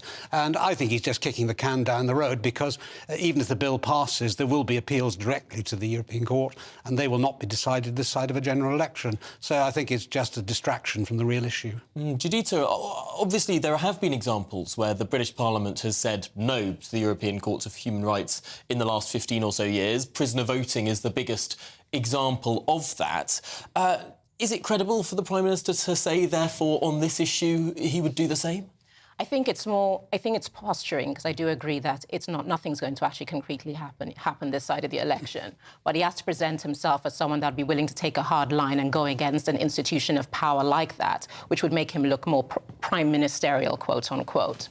But in practicality, it's not going to hold water, because at the end of the day, when you look at the functionality of it, there are too many people against it who feel that they have been left out of the process on deciding the terms of this bill, and you cannot be seen to circumvent your own country's judiciary system to arrive at this conclusion. When they feel you're doing that, people initially have the reaction that you're hiding something, or it doesn't hold water. And that's why what the rhetoric has been from everyone who's criticised the bill. So if you actually are willing to put it up and say, OK, fine, pull it apart and let's rebuild it, there's more chance of down the road it actually concretely happening. Yes, because it's interesting. The likes of Robert Jenrick, who was in the Home Office, the likes of Suella Braverman, of course, who was the Home Secretary, have said, no, Rishi Sunak, this bill is not going to stop the merry-go-round of legal challenges. People will still be able to appeal Home Office decisions and appeal their deportation to Rwanda. It's not going to work. But Rishi Sunak insists, no, this is the toughest bill we've ever had.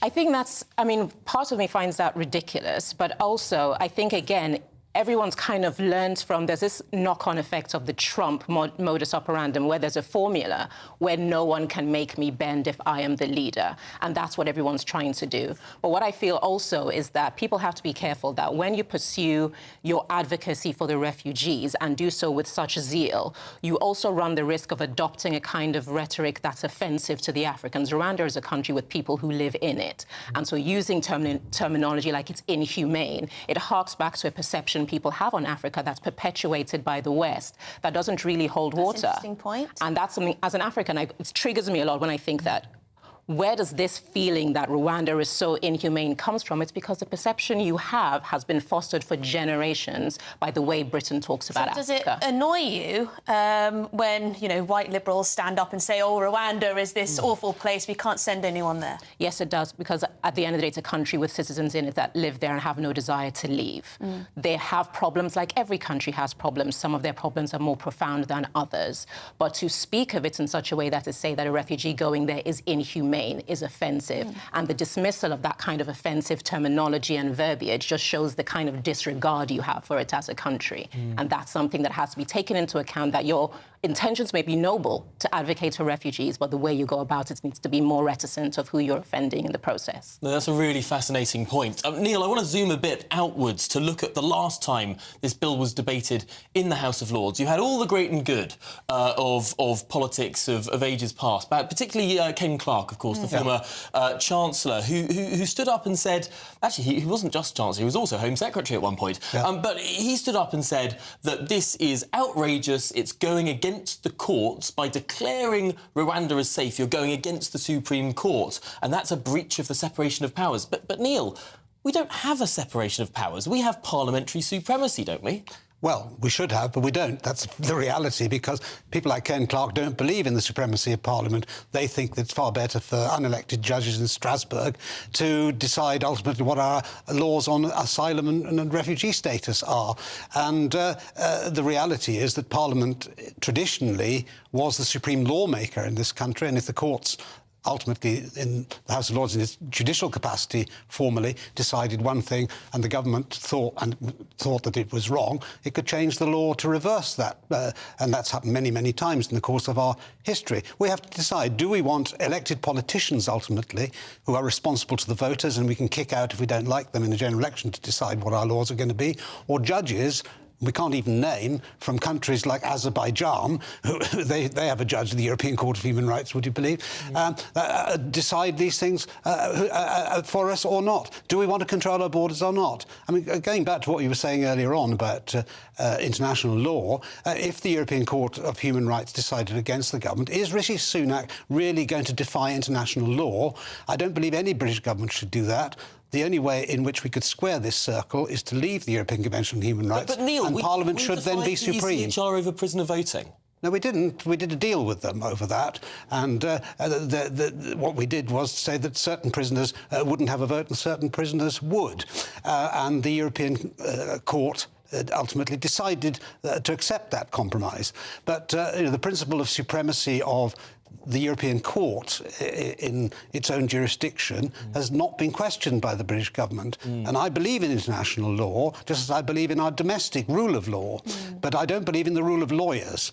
And what we have to argue and decide here is whether we want our parliament ultimately to be supreme or unelected foreign judges. And it's very different, isn't it? Prisoner voting and individual people, asylum seekers, appealing to the European Court. Well, I don't know. I think the principle is similar. And I also think that the principle, for example, of overturning the convictions of postmasters is precisely the same. These were legal convictions that, if you have a separation of powers in America, Congress couldn't just do that, right? You'd have to go through a legal system under the Constitution. In the UK, we have parliamentary supremacy, so you can undo decisions of courts simply by an act of Parliament. And it looks like that the opposition of the House of Lords is almost predicated on the American system rather than the British one. Yes, there's certainly a bit of confusion, perhaps a contradiction in all that. But thank you, Neil. Thank you, Judita.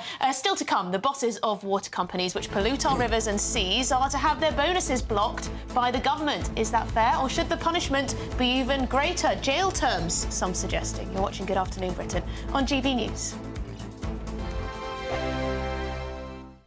I'm Andrew Doyle.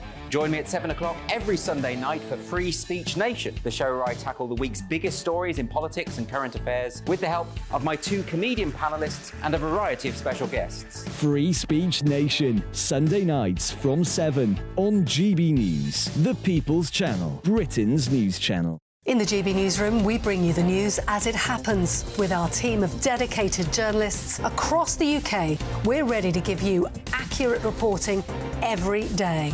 When the news breaks, we'll be there with bulletins on GB News, the People's Channel, Britain's news channel. Patrick Christie's Tonight, weekdays from 9 p.m. Can, do you find the Union flag, the Union Jack, divisive? In some situation, but as Simon quite clearly stated, and I agree with everything that he says in regards that there's situation when people use it for ulterior motive to cause fear, alarm and distress. We saw that with the far right when they came up to saying protecting the Churchill statues and things of that nature. But largely on the large whole, even I wave the St. George's flag on a sporting occasion. And I don't see anything wrong in raising the Union Jack or the St. George's flag so long as the intention is correct. And as he says, Mr. Brockhurst, he served for the country and he should have every right to be proud of what he's done and the way that he wants to display it. All right, Simon, what do you make of this kind of, I would argue it as like student social media-based politics, where you get these pillocks from the Green Party or whatever saying, oh, it's divisive and I can't believe it. It will be legal in this country to do... Do those people need to get out more? I was on the streets of Stratford earlier on, an incredibly diverse place, speaking to a massive range of people right across different age demographics. I couldn't find a single sausage who said to me that they thought that this guy from the Green Party was right. He obviously has absolutely no attention from anybody, and this is his way of finding attention. Both Ken and myself, we both agree that nobody should use any symbol of national identity to offend others deliberately, because that's just inflaming a situation.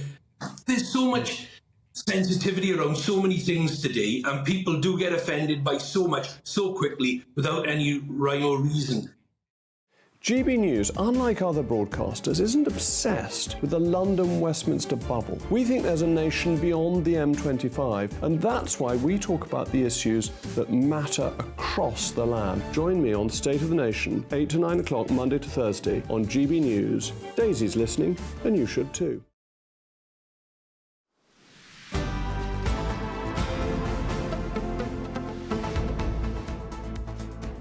It's coming up to 10 minutes to 3, and we're still joined by our panel, the former Conservative MP, now leader of UKIP, Neil Hamilton, and broadcaster Judita Da Silva. And we're talking about water. We are indeed, because water firm bosses are set to have their bonuses blocked by the government if the companies pollute rivers and seas with sewage. Now, since 2019, bosses have received a whopping £26 million in bonuses. Some of these examples are quite extraordinary. Anglian Water's Peter Simpson received a £302,000 bonus in 2022 to 2023, even though his company's environmental performance was rated 2 stars out of 4, Neil. Is there a case for strong punishment for some of these water bosses? Well, I certainly think that lots of these panjandrums who run water companies are vastly overpaid. Some of them are paid salaries in millions of pounds. And these are regulated monopolies, effectively, within the area that they operate. And it's very difficult not to make money when you can charge on a cost-plus basis, which is fundamentally the way in which they are run. But certainly there's no case for bonuses where they don't meet the conditions which the regulators impose upon them. some are better than others, of course, so each one has to be looked at on an individual basis. But generally speaking, no, I think they're overpaid and underperforming. Don't I just say, it's perhaps a story of greed, because some water bosses did voluntarily waive their bonuses, Judita, last year, and that was amid all the anger over the sewage spills and the danger of that, and essentially not doing their job properly. So some were willing to waive their bonuses, others were just, you know, give me the money. I mean, I don't think I would pat them on the back because they made enough money to waive that bonus, so they're not missing it that much. Right. But I think it is like, if you're paid to offer a service, not only do you not offer the service, you offer a bad one that does more harm than good, there should be some kind of punishment. And we've seen from all the big industries in society that the way to hurt people where they pay attention is at the bank balance. And when you go after their money, they pay attention. And for these water bosses, when you hit them where it hurts, they will then take action. Otherwise, it's something you can let continue. And when you're kind of regulating yourself, why would I not put more money in my bank account when there's no reason I shouldn't have access to it? So you're forcing them to be accountable on a level that they normally wouldn't be, which will then force them to take the kinds of actions they need to take to not make these mistakes. And yet, Neil, is there not an argument that being a water boss is a bit of a poisoned chalice? If we ignore the lots of money that you get, we've got a creaking infrastructure system in this country. We rely in many cases on Victorian pipes and infrastructure. And frankly, if you're in charge of a creaking system that requires huge modernisation, huge investment, you're not going to have the greatest sort of accolades. Yeah, in some cases, of course, it is a poison chalice, especially if they drink their own water. but of course, what we're faced with now, and the water companies are faced with, is the consequences of decades and decades of under-nationalisation, failure to invest, to bring up to date the creaking infrastructure, which you mentioned. You're right, because we developed this infrastructure largely in Victorian times, then a lot of it now needs to be replaced. They're making huge profits. Why can't they invest now? Well, I think they are investing, but obviously not enough. And the problem is colossal. But one of the great indictments that we can lay at the door is that why have no new reservoirs been built in the last 30 years, despite the fact that in the last 20 years we've increased our population by 15%? Yeah. And no water company seems to have got to grips with that. And that's just one symptom. One water company has been proposing building a reservoir at Abingdon, although the local politicians have been opposing them. Exactly. And they always will, of course. It's the same as everybody wants more houses, but they don't want them in my backyard. That's a regrettable feature of democracy, I suppose. But ultimately, the government is supposed to look at the interest of the nation as a whole. And of course, MPs are going to defend their own constituency interests, but the government has to take an overview. And of course, there's the question of whether the regulator is functioning how it should, whether it doesn't have sharp enough teeth. But there you go. Thank you very much, Judita De Silva and Neil Hamilton. Well, what's coming up next is Martin Daubney. And Martin, what have you got for us? Thank you, guys. Well, we're counting down the hours now to what I think is a marvellous moment in open democracy. The People's Forum, of course, Rishi Sunak facing the music, facing GB News viewers. I can't wait for that one. Secondly, in a matter of minutes' time, the debate in the Lords kicks off once again. The Lords are revolting. They're leaping in on the Rwanda bill. We'll have full coverage of that. Is the army losing the war against woke? 93 diversity groups, not a single functioning battleship out there. Are we losing the plot? We'll have all that, plus, of course, an extraordinary image of 2 illegal immigrants who stowed away on a school bus back to Southampton. You couldn't make it up. That's all good on my show after this, but first, here's your latest weather forecast. A brighter outlook with Box Solar, sponsors of weather on GB News. Hello again, Alex Berkill here with your latest GB News weather forecast. A bit breezy with some showers as we go through the rest of today, but into tomorrow we have some wet and windy weather on the way because of an area of low pressure that's currently just to the southwest of us. At the moment though, we are under the influence of a low just to the northwest of the UK, and this is bringing some blustery, breezy conditions and also quite a few showers initially across parts of Scotland and Northern Ireland, but the showery outbreaks will feed across parts of England and Wales as we go through the night as well. Some clear skies in between any showery outbreaks, though. As a result, temperatures will take a little bit of a dip, and so across northern parts in particular, likely to see a bit of a frost and also some patchy ice to watch out for first thing tomorrow morning. Otherwise, as we go through tomorrow, it's wet and windy weather pushing up from the southwest that we need to watch out for. So a pretty wet start across many parts of southwest England and Wales too. That rain then continuing to feed further northeastwards as we go through the day. So most places seeing some rain for a time, and that rain could be quite heavy with some strong blustery winds in association with it. Though we are going to see some milder air coming in, so temperatures peaking around 13, possibly 14 Celsius in the southwest. The unsettled thing continues as we go into Wednesday for much of the UK. Further outbreaks of rain, and these could be heavy at times, perhaps staying drier across the far north of Scotland. More rain to come as we go through Thursday, but likely to turn drier as we go towards Friday, and temperatures on the whole are going to be a little bit above average. Bye-bye. That warm feeling inside from Boxed Boilers, sponsors of weather on GB News.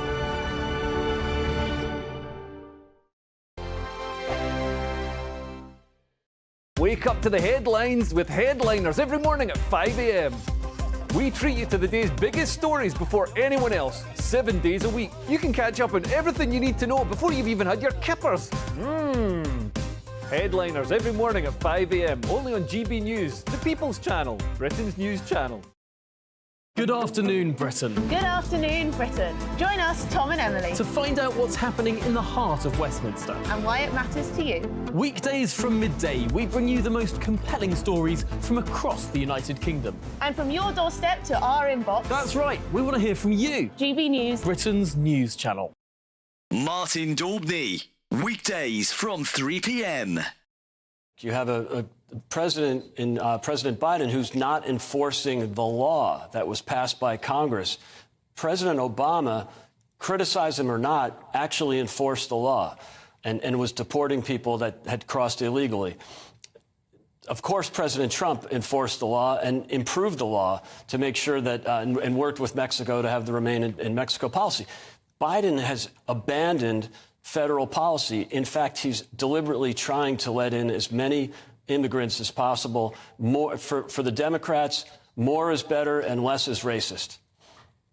Just astonishing. And the statement that Greg Abbott put out is really feisty stuff. He said the federal government has broken the contract between the United States and the state of Texas. And the eye numbers, Greg, are simply eye-watering. 6 million illegal immigrants have crossed our southern border in just 3 years, Governor Abbott says. That's more than the population of 33 states in the United States. Astonishing numbers. And Martin, that's just Texas. If you add Arizona and other border states, you know, it's pushing 10 million. By the end of Biden's term, it'll be 11 million. A study by Yale University a few weeks ago, 3 very liberal professors that did the study estimate there's 22 million illegal aliens. So this is a crisis that was created by Biden. It's what he wants. They want unfettered access to the border. They're letting them in. It's a real hardship on the working people of Texas and other border states. And now it's a real hardship on cities that the federal government, as well as the governors of Texas and other states, are sending some of the migrants to those so-called sanctuary cities. Every Sunday from 11, join Michael Portillo. There will be topical discussion, looking at the week before and the week to come. So kick back and relax at 11 a.m. on Sundays on GB News with me, Michael Portillo. GB News, the People's Channel, Britain's news channel.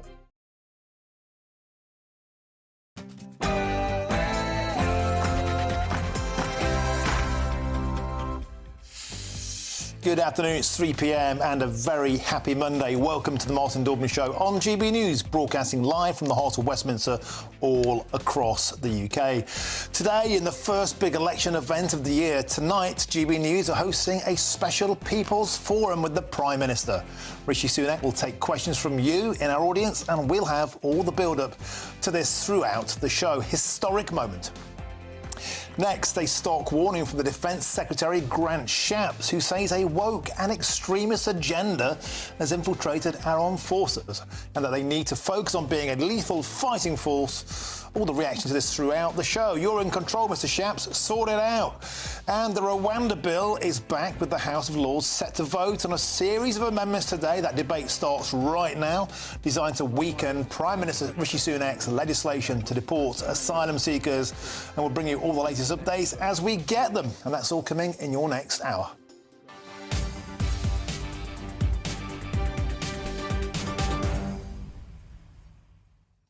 So welcome to the show. Thanks for joining me. It always means a lot. And I want to hear from you. Please email all the usual ways, gbviews@gbnews.com. What would you ask the Prime Minister tonight? Rishi Sunak faces the music. The People's Forum of GB News viewers, 8 p.m. exclusively live. What would you ask Rishi? Send your questions in.